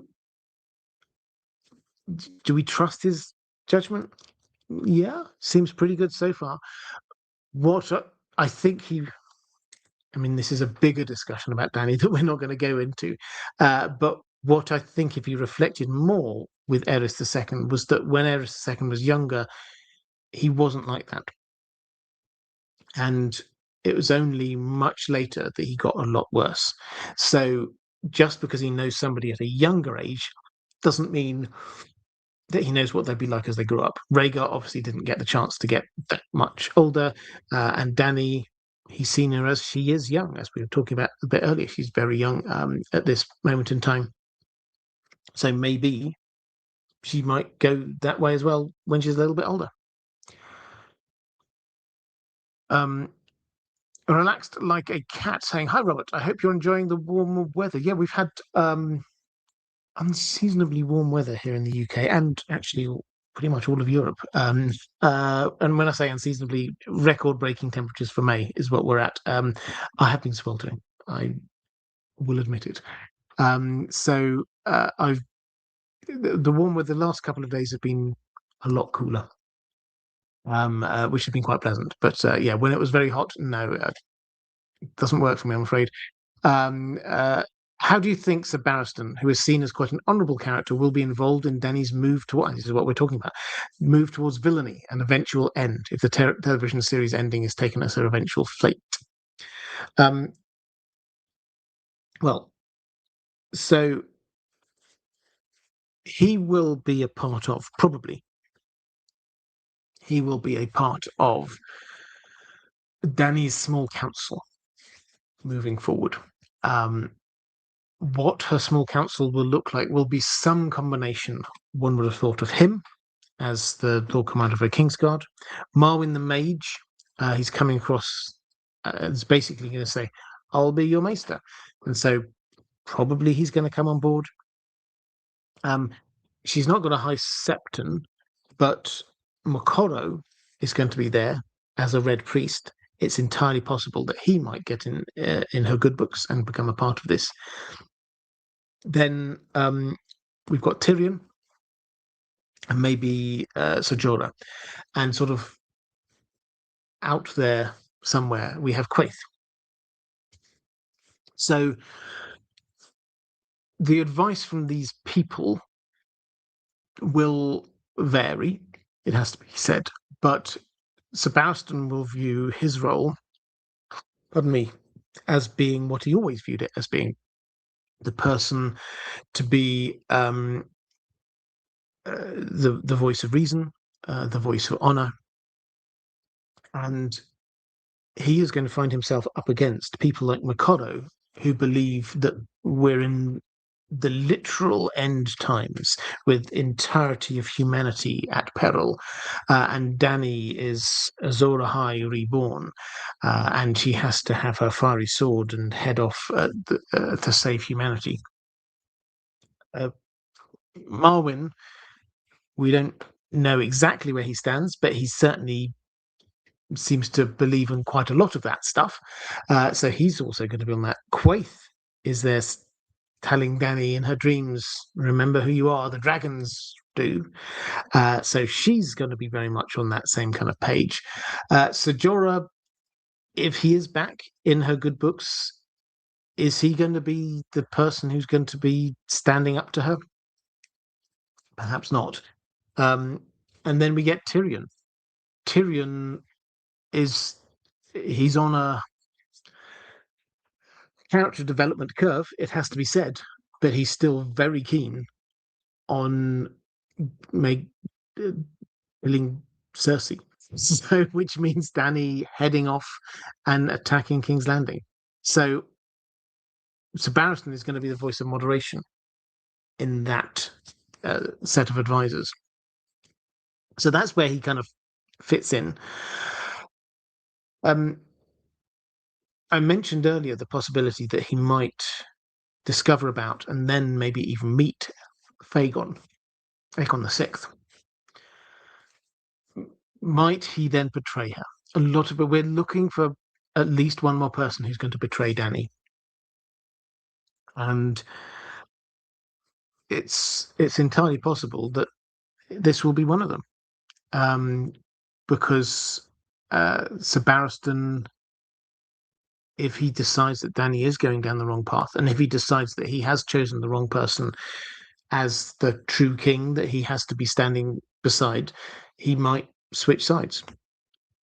So yeah, I think that's where his role is. He will try to be the consistent role he's always been in his life. And he will be trying to do that. If he thought he was like a lone voice sometimes in Robert Baratheon's small council, he would be even more of a lone voice in Dany's small council, with some pretty radical opinions being expressed. Right. Lorelei Dragon saying, "Good evening, Robert. I hope the heat is not too bad where you are. Today it's been a lot better. Thank you. It seems to me that Sir Barristan is regarded in world and out as both an accomplished fighter and the epitome of honour, and yet he stood by and did nothing, while Aerys II committed atrocities. I would wager that on some occasions he even assisted. I struggle to see this as honourable in light of the knight's vows of justice and protection, especially in contrast to Ned Stark, a man also renowned for his honour. Yet Ned chose love over duty every time and mercy whenever possible, which seems far more honourable to me." And I think the answer to this is yes. This is deliberate writing by George R. R. Martin. We are supposed to see the ironies in this.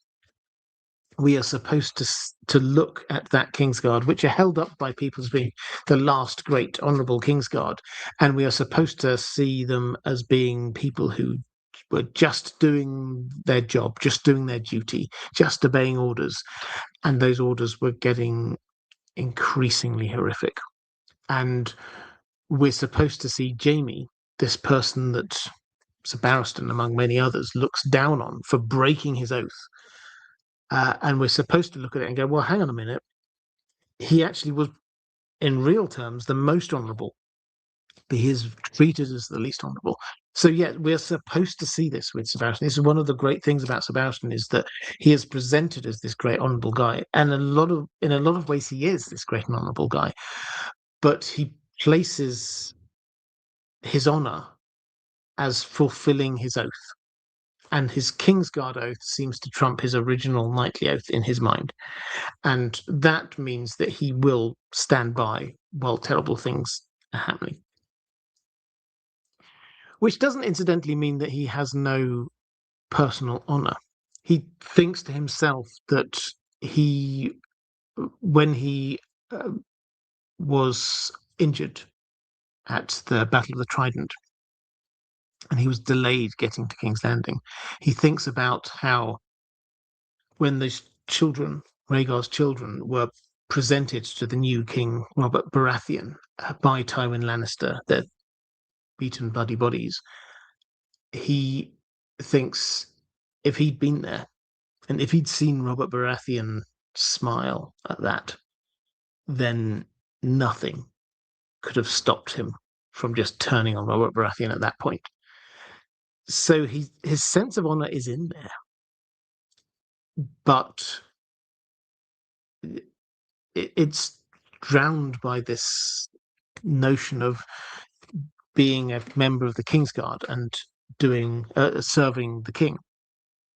He doesn't want to serve a bad king, which is why he does this kind of like secretly watching Dany to see whether he thinks she's crazy kind of thing. So he doesn't want to serve a bad king. But once he's sworn, he seems willing to do a huge amount of things in the name of that oath. Paul Whitrock saying, I need an IDG merch shirt saying it has to be said. I'll add it to the list. I should do. There's merch, by the way. I don't mention this. People always tell me I should do merch. Whenever people mention merch, I try and remember. Somewhere down there, I think, if you're watching this on YouTube, maybe on other places, who knows? There's a link to my merch with stuff on it. Buy the stuff. Thank you. It has to be said. Do I say that a lot? Maybe I do. Thank you.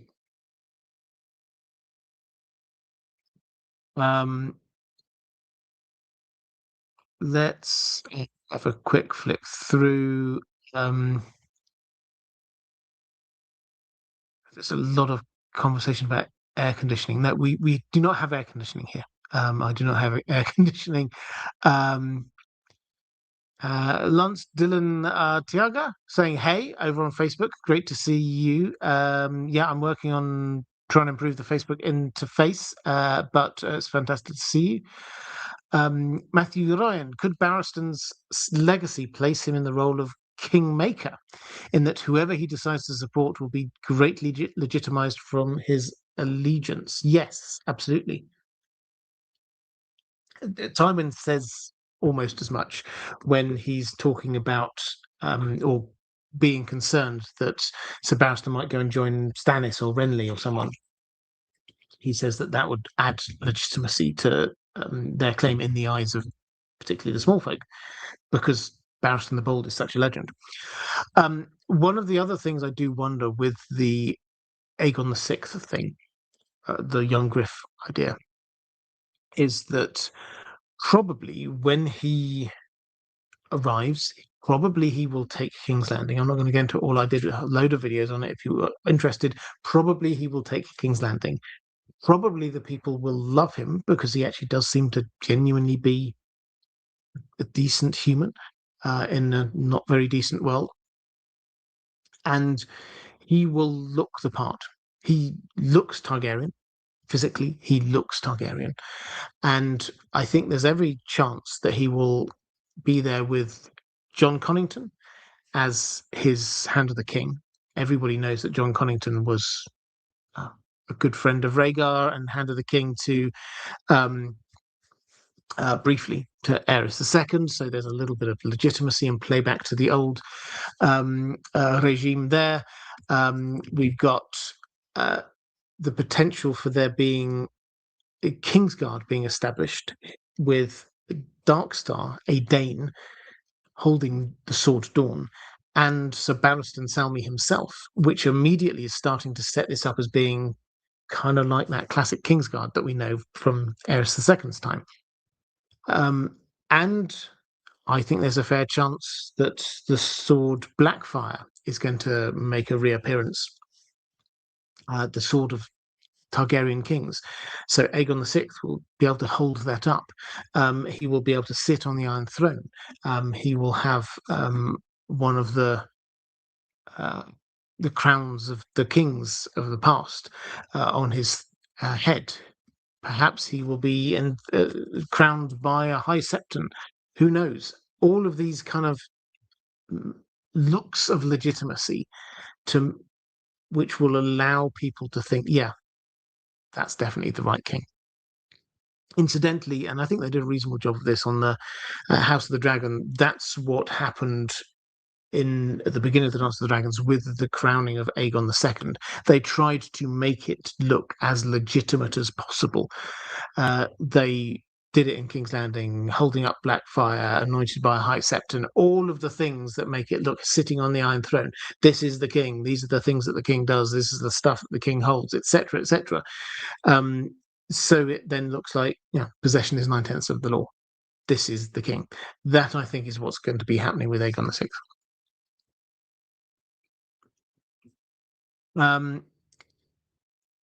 Question from Catherine Fursith. Hi, Robert. Great topic for a string of live streams. Thank you. What fascinates me most about Sir Barristan is that he is, in fact, a more grey character than we usually regard him to be. He's honourable, yes, definitely lives for duty and is very brave, and yet there is this duality in him, where he places blind obedience to his vows above his own moral integrity. We've been talking about this a moment ago. The contrast with Jaime is also interesting. He seems to judge Jaime as an oathbreaker and kingslayer, and yet, as we know, Jaime followed his conscience when he killed Aerys, saving countless lives, and was subsequently judged as an oathbreaker for the rest of his life.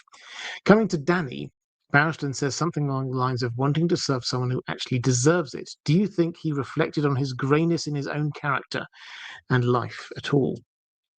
So this is a different slant on this one. Did he reflect on his own greyness of character? Sort of, I think, is the answer. I think he very clearly regretted his decision to join the Kingsguard of Robert Baratheon. And definitely Joffrey. Which is what led him to be saying, I need to find the true king and die in his service. I think that seems to be the biggest regret, the biggest bit of self-reflection for him, rather than any of the I stood by and I might morally be in the wrong because I stood by and let those things happen. His thinking never really goes there. His thinking often goes, well, that was a bad king. But it never takes the extra step. What should I have done about it? So his answer, it actually is probably one which is not morally grey, but in many ways kind of morally dark, which is his answer to this is, well, I'll just find a better king. If I served that bad king and had to stand there watching all of these terrible things happen, he doesn't think, well, maybe I should have done something. He just thinks, well, maybe I should find a better king to serve. So, there's not. Well, it's superficial self-analysis, I think, is what I would say here, is that he does think about these things and he regrets certain things, but probably not the things that he really should be regretting. Alex Hops saying, hello, Robert. I hope you're surviving the weather better than me. Hopefully, over the next week or so, it should be cooling down. I'm curious about how Barristan knew how to contact Illyrio, or if he had any previous experience with Illyrio. What was the purpose of hiding his identity to Dany, and does he know if Fagon exists? Well, the purpose of hiding his identity, Dany we covered, I think. He wanted to see whether she was also going crazy. In terms of does he know it about Fagon? No, but he definitely will do very soon. Tyrion can definitely tell him.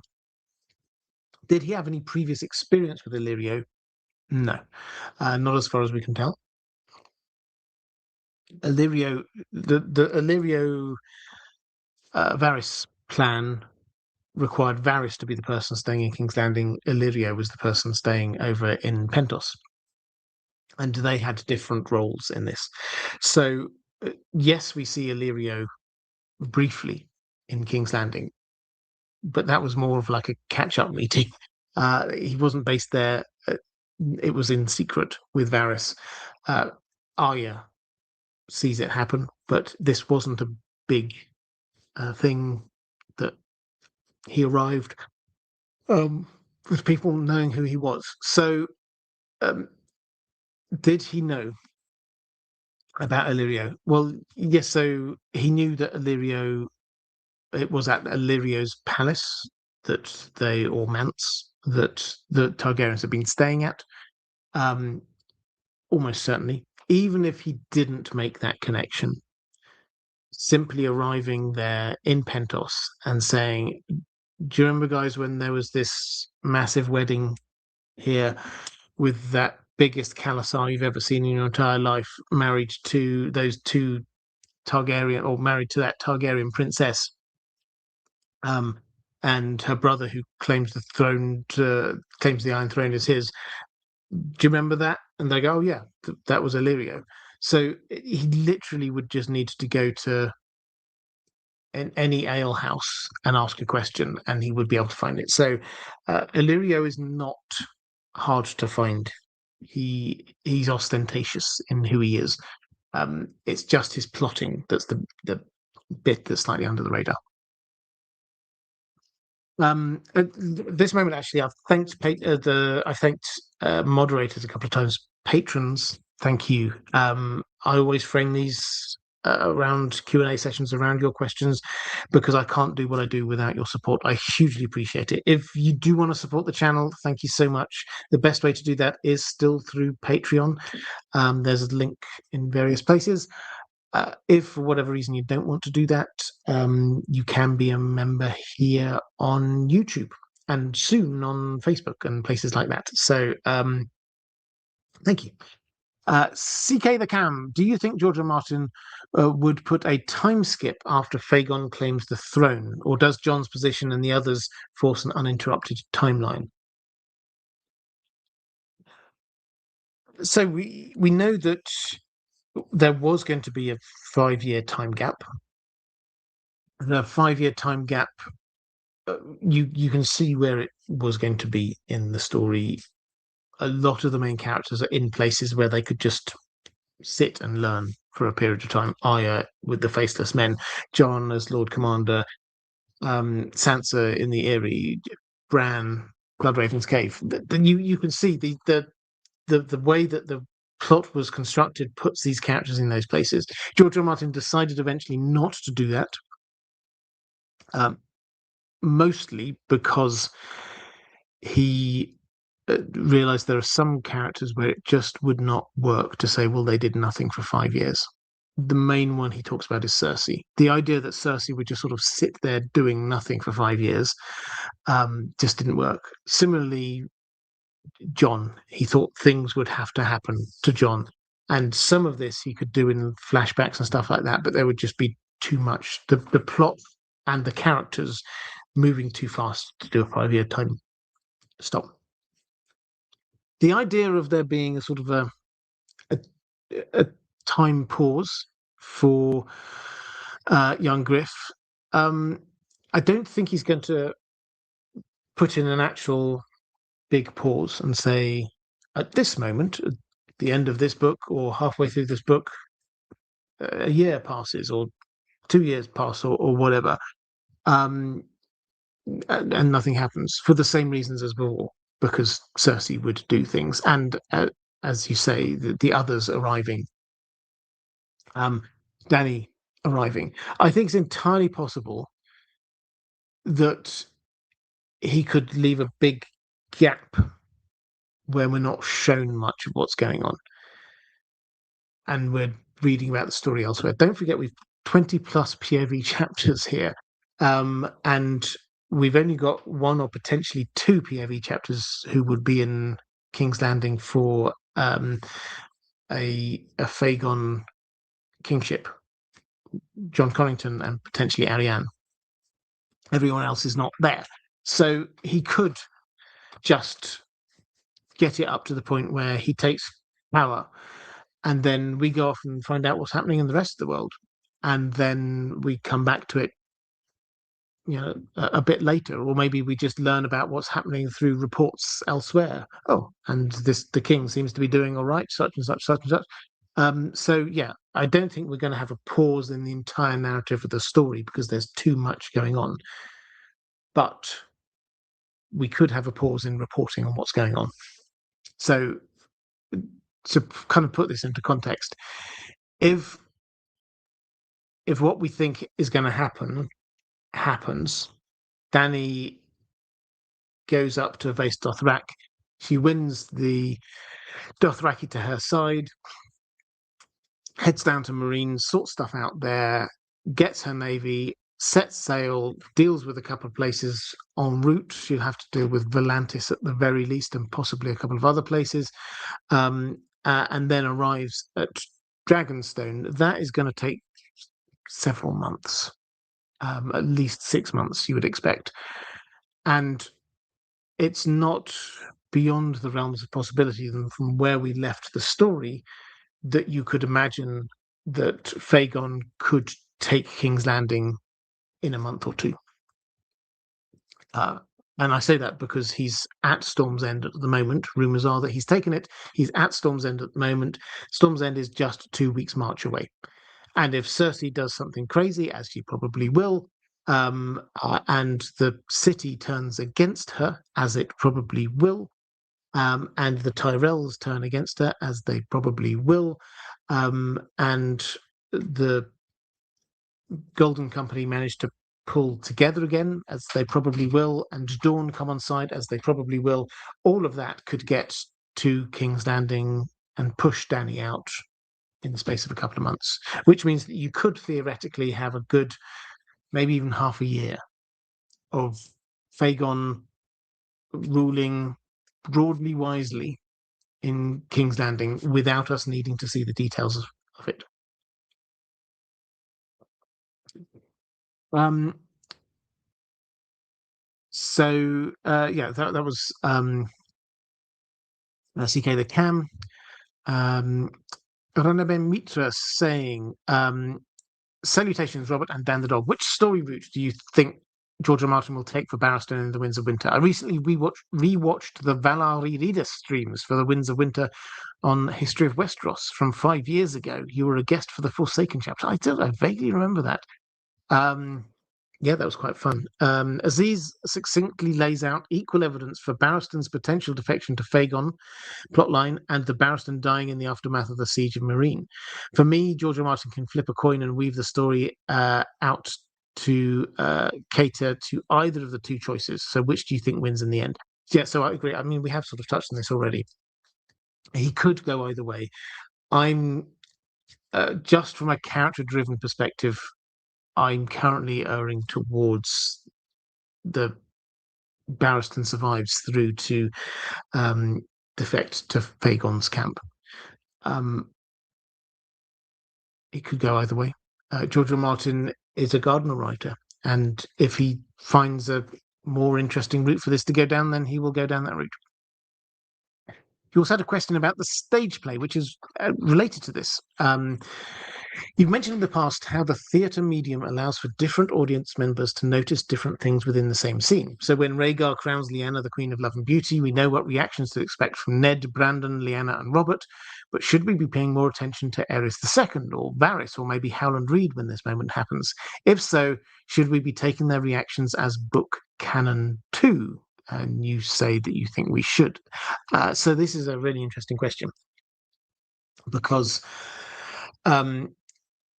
yes, so this is going to be interactive, and the way the stage has been set up, this is looking at the tourney at Harrenhal in particular, not just the tourney at Harrenhal, but the tourney at Harrenhal in particular. So we will see this scene, a good example that you've given. Rhaegar presents the garland of winter roses to Lyanna as the Queen of Love and Beauty. What we know is there's lots of reactions going on, and we read about some of the reactions in World of Ice and Fire and in people's memories in A Song of Ice and Fire. The way that the stage has been structured has been done deliberately to allow there to be lots of different actors in lots of different places. It's sort of in this kind of cross shape in the round. So there's seats all the way around looking down, and also on the ground level in the stalls. In each of these sections, there are seats. So if you're there in one of these sections, then you could be looking that way or that way, or straight ahead, and see different actors doing different things. So when you get something as pivotal a moment as that, then yes, you would expect the different actors to be doing different things. And yes, it would be quite fun and interesting to see how each of the different actors responds to that. Should we take their reactions as canon? Well, there are many layers to this, I think. So the first one is that we do not yet know how George R. R. Martin sees the stage play in terms of book canon. I am hoping someone will get an interview with him. He will do interviews with someone to promote this, I'm absolutely certain. I'm hoping whoever it is gets to ask some version of this question. How canon is this? We know that he's been involved. We also know that he didn't write it personally. He's not got the writing credit. but presumably he gave them lots of background information, and he could veto things. He certainly seems very on board with it beforehand, which, as he's seen the script, if he thought it was wrong and bad, he probably wouldn't be. So, yeah, we need that clarification from him. That's the first bit. The second bit is that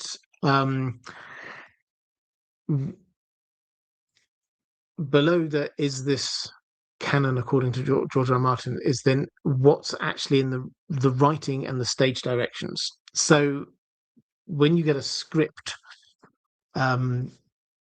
it's not just the words that someone says. Often there's like a little bit of direction in their stage directions. So probably the most famous stage directions ever, Shakespeare, exit pursued by a bear. This is clear. This person exits being pursued by a bear. So that level is sort of the next level down. Is that okay? So we could assume that George R. R. Martin has seen that, but if you then go to the level below that, you get directorial and actor decisions on that, because the director might go exit pursued by a bear. Okay, let's play this for comedy. Let's get the actor running off in a funny manner, pursued by a bear. Or they might go, let's go for horror. This guy is literally being chased by a bear. So the director can interpret that in a different way if they want to. And the actor can too. When they are being cast, they obviously are going through the play, and if they might decide to do this, perform it in a particular way, and the director might go, oh, yeah, actually, that makes sense. Let's go that way. So this is the next layer down under that. You get the stage direction. You get George R. Martin's overall view, the stage directions, the director stroke actor interpretation, and then you get what happens on the night. Because actor people, stage actor people will wax lyrical on this subject, but they would say something along the lines of each performance is different. Each night is different. The way that the play is performed, the acting depends on the atmosphere there in the theatre on that night, how the audience are reacting, what the atmosphere is like. Is this a hot, sticky night? Everybody's really kind of lethargic. Is it a night where does one of the actors arrive in, everything's going great in their life and they're full of energy and they're putting huge amounts of energy into their performance, and then the other actors kind of play off of that? Each performance is different. This is not like a TV show or a film where they might have done lots of different takes and then they choose one. With a stage play, it's running for 2-3 months, whatever. It's like a different take each time. They're trying to do roughly the same thing, but it will shift. It will move each time. So we've got a number of different levels on this. So I think the straightforward answer to should you look at Ares II's reaction to the Rhaegar crowning Lyanna, the Queen of Love and Beauty, and take that reaction as being canon, I think the answer is no, because the bottom answer is also the individual interpretation. I might interpret it in a slightly different way to somebody else, which adds another layer to this. And tell you if the Mad King is going like that, is that suspicious? Has he just got a bout of indigestion? Is he unhappy? Is he uncertain? Well, so there's the next layer there. So I think the short answer is I think it's no. What we might get, though, we can hope, is the official script and stage directions published. If we do, and if George R. R. Martin gives the big thumbs up, then I think we can take it as something akin to book canon. If the stage directions lay out Ares II at this point looks angry, I think we can take that as being he was angry. I hope that will make sense. As I say, I don't think it's as simple and straightforward, certainly as in reading something in the book, and not even as simple and straightforward as on a TV show.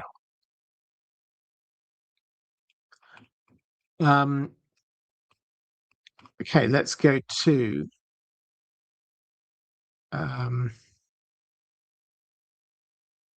Owen Webster saying, Isle of Faces feels like the natural start and end to me, but the stage might not allow it, or it might make more sense for the book to be tighter. If this is about the stage, play, the stage might not allow it. I think the stage would allow the Isle of Faces. I think I said last week, the things that they can do with that stage, I've seen them do amazing things with that stage in particular, but just in terms of high production quality stage theatre these days is astonishing. The things they can do, it really is. So yes, they can create the Isle of Faces and then make it disappear, but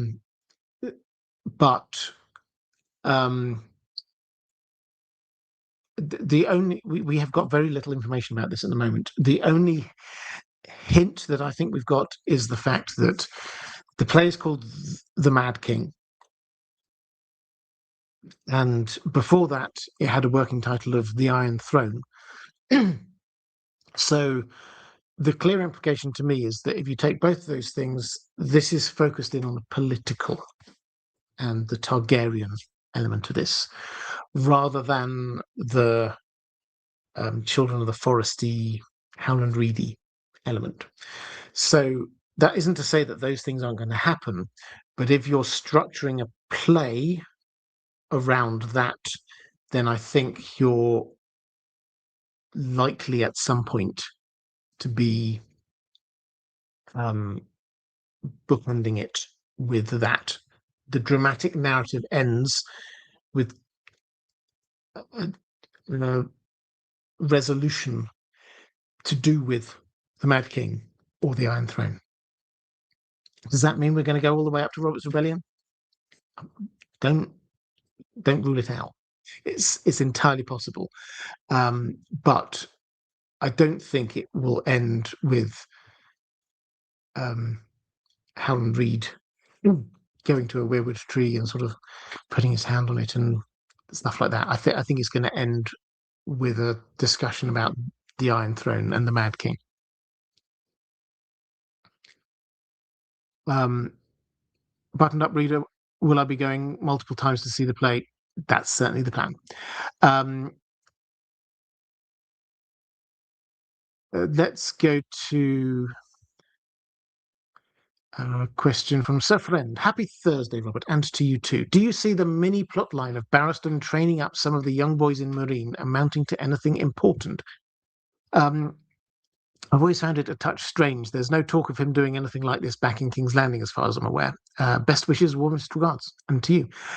No, he doesn't do this particularly in King's Landing, but he doesn't need to. So basically, he's in this really weird position where you get Dany, who's this foreigner, taking over Marine culture that she doesn't really know or understand, and she's got Sir Barristan by her side, who's Westerosi through and through, and she's basically said, "Okay, you're my head of my Kingsguard. You're in charge of my protection.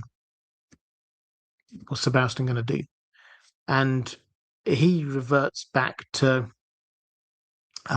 okay, so they don't seem to have knights here. I can trust knights. Knights can be a part of the King's Guard. She needs people who are on her side. He can see and respect the fighting skills of the Unsullied, but he knows what he knows. Sir Barristan thinks in straight lines. He needs Kingsguard. He needs knights.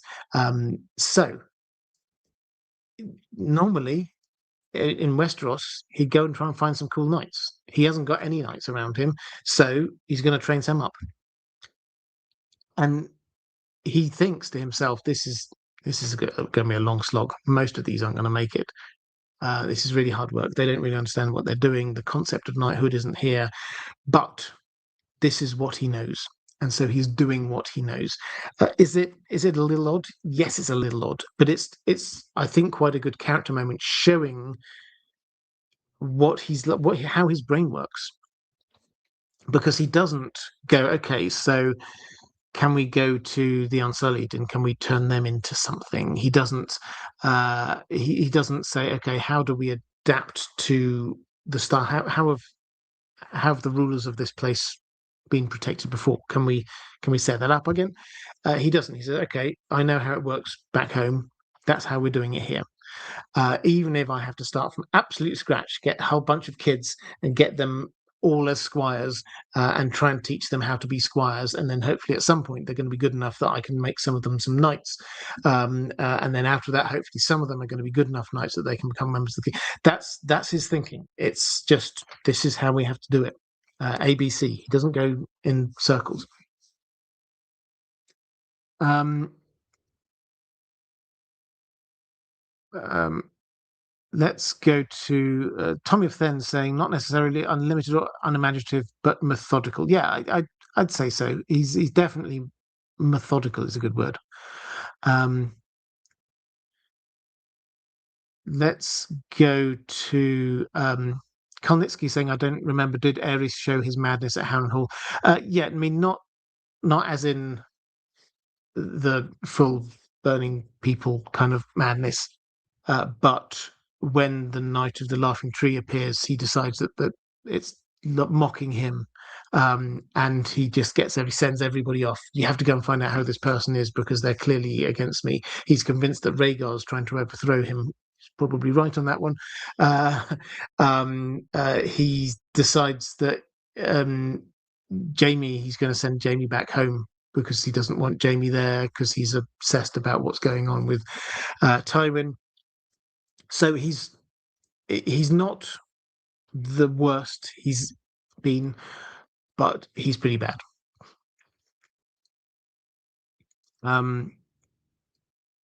Let's go to so friend asking about Bran, actually, the live stream last week, saying his climbing, just a thought process, wanted my thoughts. His Bran's climbing in book 1 could be serious foreshadowing. At such a young age, he's amazing at climbing. Nobody can ever catch him, even those that should know Winterfell better than him. He's constantly warned of the dangers, but it never stops him, and he never seems aware of the risk. It ultimately ends up in his fall, which is a huge trigger point for a civil war and thousands of people dying. Yes, it might have happened anyway, but if he doesn't fall, Cat stays in Winterfell and doesn't kidnap Tyrion, Jaime doesn't attack Ned, etc. The parallels are there that Bran doesn't fully understand how powerful he is, ignores any warnings, and his actions ultimately have significant consequences, at least for Hodor, but possibly on a bigger scale too. As ever, would love to hear your thoughts. So yeah, there is definitely foreshadowing about him climbing, because he goes up to high places and he looks down over Winterfell, and that is very much this kind of idea of uh, actually it's mapped into him there, and then him falling is mapped into the chapter we get from him when it's basically just his dream while he's asleep. The dream, the green dream, where Bloodraven is coming to him, and he shows him. He shows him out over the Seven Kingdoms what's going on. Shows him down south what's happening with his family. He shows them all, crucially, up north, what's going on north, and more north, to the heart of winter. So he's showing him everything from this, as if he's from this great height. And then he's also falling, and he's telling him he has to fly. And so that echo is done there. So the echo across to him becoming magical and opening up his third eye is made immediately, and it's connected in with his ability to walk. You'll never walk again, Bran Stark, but you will fly. So those are the things that are there. Is there a kind of a link to if he didn't fall? Yeah, he falls, and because he doesn't realise the danger, and this has a whole load of catalysts that or catalyzes a whole load of things. Yeah, I think you can definitely see it like that. I don't think that was what George R. R. Martin was immediately playing for, but it's very clear that there is where he's at in his magical training is he is way more powerful than he understands the implications of. And he definitely does not understand the implications of him managing to skin change into Hodor. And yes, that will lead to a terrible fall for Hodor.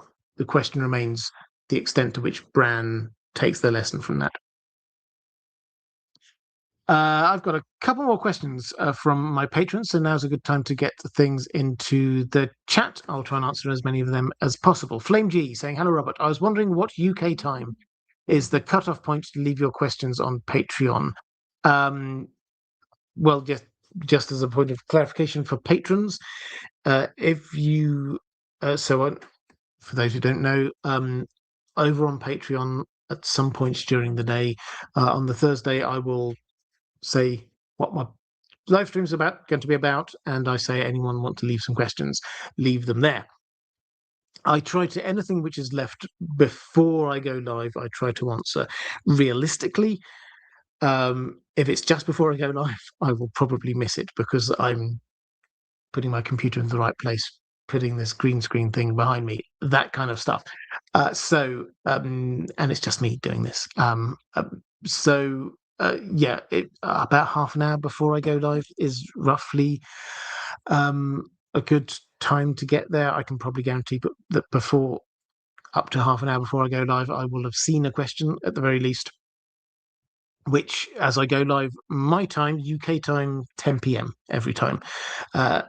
Most of the time, yes, clocks changing can confuse things, but most of the time, American East Coast is 5 hours before that, so 5 p.m. So you can get stuff to me by 4:30 p.m. Eastern time. That's great.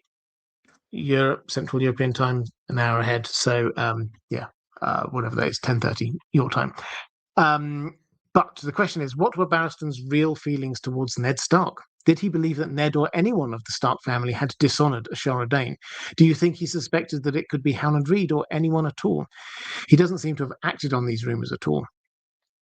Okay, so to start with, he definitely doesn't think it's Ned who dishonoured Ashara Dane.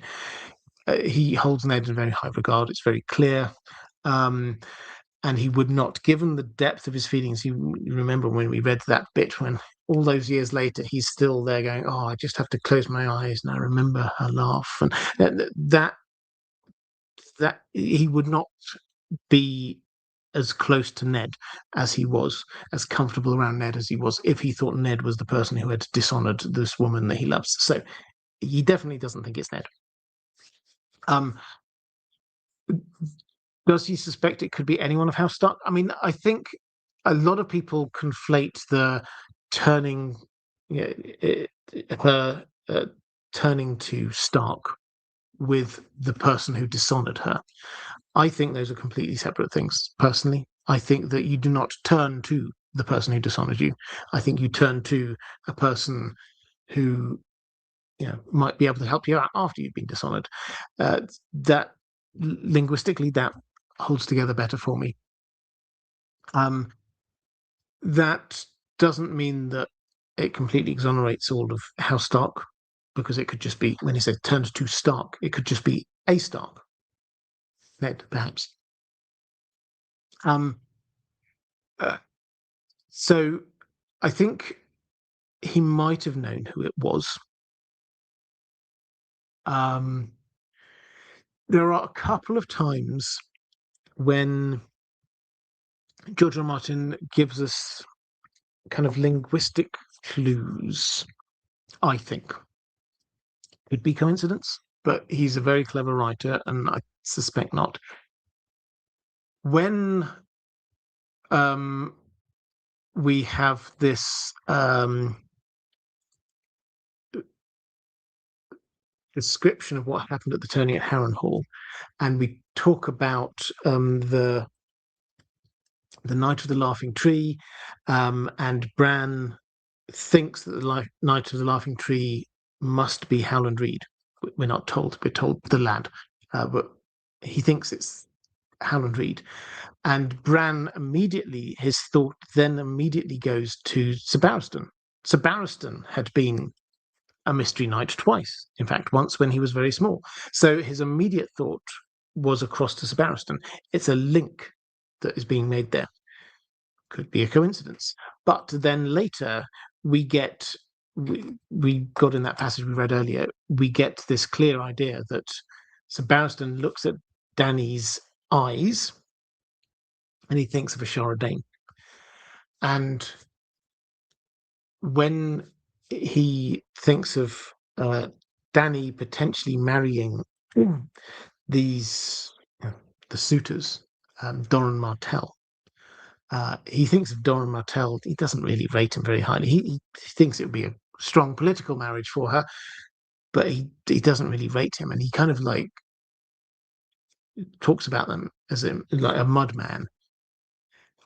And the link across is that because Ashara Dane was so beautiful, Dany's a bit like that.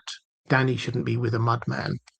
Ashara Dane, by implication, should not therefore be like a mudman. Mudman is one of the slurs that is often used for Cranagmen, of which Howland Reed was one. So again, it's like it's not direct. It might be coincidence, but George R. R. Martin has twice given us a read across from Howland Reed to Sir Barristan, which feels a little bit weird. So yeah, it's entirely possible that he thinks he knows that Howland Reed was this person. I think he knows who it was. She had been dishonored, implies that he must have known who. He's pretty sure it wasn't Ned Stark, and she turned to a Stark afterwards, which would be an odd move if the person who had dishonored her, in Sir Barristan's mind, had actually been a Stark. It would be a sensible move if the person who had dishonored her had been a bannerman of the Starks. So, yeah, it's not 100% yet, but for me, it just kind of all works out. Yeah, I think he knew it was Howland Reed, and I think the Stark that Ashara turned to was Ned Stark. And he doesn't seem to have acted on those rumors at all because he thinks that Sharadane is dead, and he thinks that it was impossible anyway. He could never have had her. And Howland Reed disappeared. He's gone to the neck. Nobody goes to the neck. You don't know what's going on in there. No news comes out of it to the south, particularly, but definitely a little bit to the north, but definitely not to the south. And on 42, saying, "Hello, Robert. How much did Maester Aemon?" This is not directly a Barristan question, but happy to answer this one. How much did Maester Aemon know about Bloodraven's alleged pruning of the Targaryen bloodline? Aemon and Bloodraven seem like close collaborators with the Azor who was promised prophecy, and thus Aemon was one of the few people who could have recognised all those deaths for the deliberate eugenics plan they were. Given how upset Aemon was at the death of his family members after Robert's rebellion, was he complicit? So it's an interesting question. Yes, so they were together at the wall for a long time. Those two, they both were very aware of the Prince that was promised prophecy, and if anyone was clever enough to notice, Maester Aemon will have been the one. I think we need to. Perhaps I'm guilty here of overstating. When in doubt, blame Bloodraven, but overstating Bloodraven's role in this. What happens, for those who don't know, is that there's about a 27-ish year period where Bloodraven is Hand of the King, and just before, and that is when, or at a rate of nearly one a year, Targaryens just die. And you see this in action by Egg becoming king. He was Aegon the Unlikely. He was the fourth son of a fourth son. Huge amounts of people had to die in order for him to become king. Nobody expected him to become king. This is how he was allowed to be wandering the Seven Kingdoms, because, he was just a minor royal. He wasn't in line to the throne. That would never happen. So, lots of Targaryens died, which is suspicious. Targaryens do die at quite a fast rate, but even for them, this was a fast rate. Now, some of these definitely are Bloodraven. The Blackfires. Now, they're a different branch, but they are still Targaryens. Many of them were literally personally killed by Bloodraven. So that part is definitely down to him. Some probably were just, that's what happened. Try as I might, I haven't managed to find a very strong argument for Baelor being killed by Bloodraven's machinations. It's just one of those things. George R. Martin hasn't ever really sort of hinted that there was more to it than it was just a tragic accident. Ditto the deaths in the Great Spring Sickness. People die with sickness. It shouldn't be a surprise. But after that, it's the rate that the Targaryens die at, and some of them choked on a lamprey pie, things like that sound suspicious. So, and who put the thought in Aerian's mind to drink that wildfire, that kind of thing? There's a lot of them that go, no, not quite sure what's going on there. Maybe there is something going on. So, yeah. Is Maester Aemon complicit? Personally, I think not. Would he have been aware of where the bloodline ended up? Yeah, absolutely, 100%. And would he therefore have probably thought that it was a positive thing that it ended up there? Yes, but that doesn't mean that he was part of it. Okay, let's go to some questions in the chat.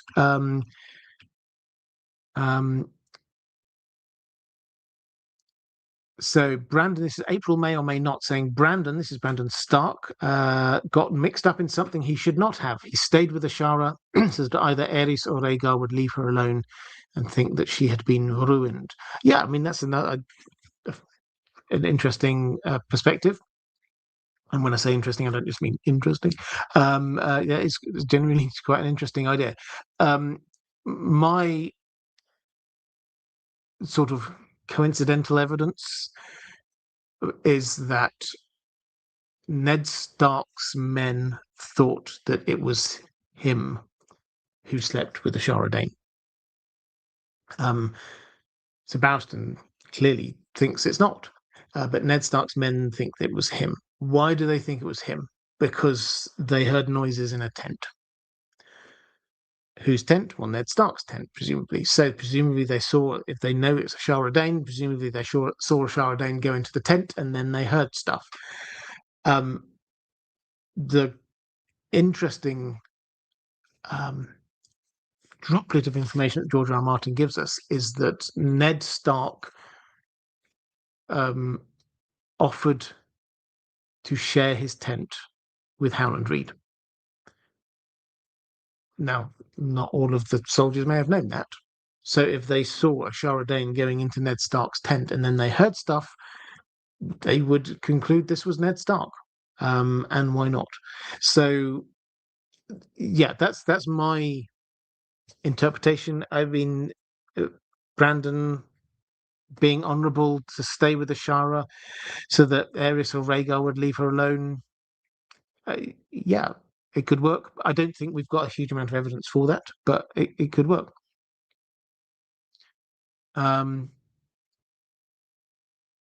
Let's okay, let's go to flick through April may or may not. Howland, this is what this is the beginning bit of this thought. Howland stayed in the Stark tent and slept in Brandon's tent because Brandon was gone all night. So where was Brandon? Howland stayed in Ned's tent and not the Stark tent as a whole. They had separate tents as far as we can tell. Joe Padge, have I ever been to America? Yeah, I have 2 or 3 times. I was. I've been. I went to Nashville many years ago for Horn of Thrones. That was quite good fun. And then also, I've done sort of the New York, Washington on the East Coast, and then San Francisco, Los Angeles on the West Coast, and stopped off at Vegas on the way through. So yeah, I have been.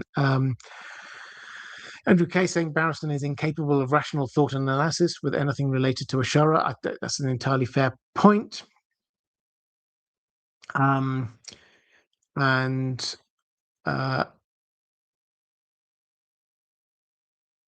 so, yeah, okay. I think with that, let's start to wrap this up. Thank you so much, moderators.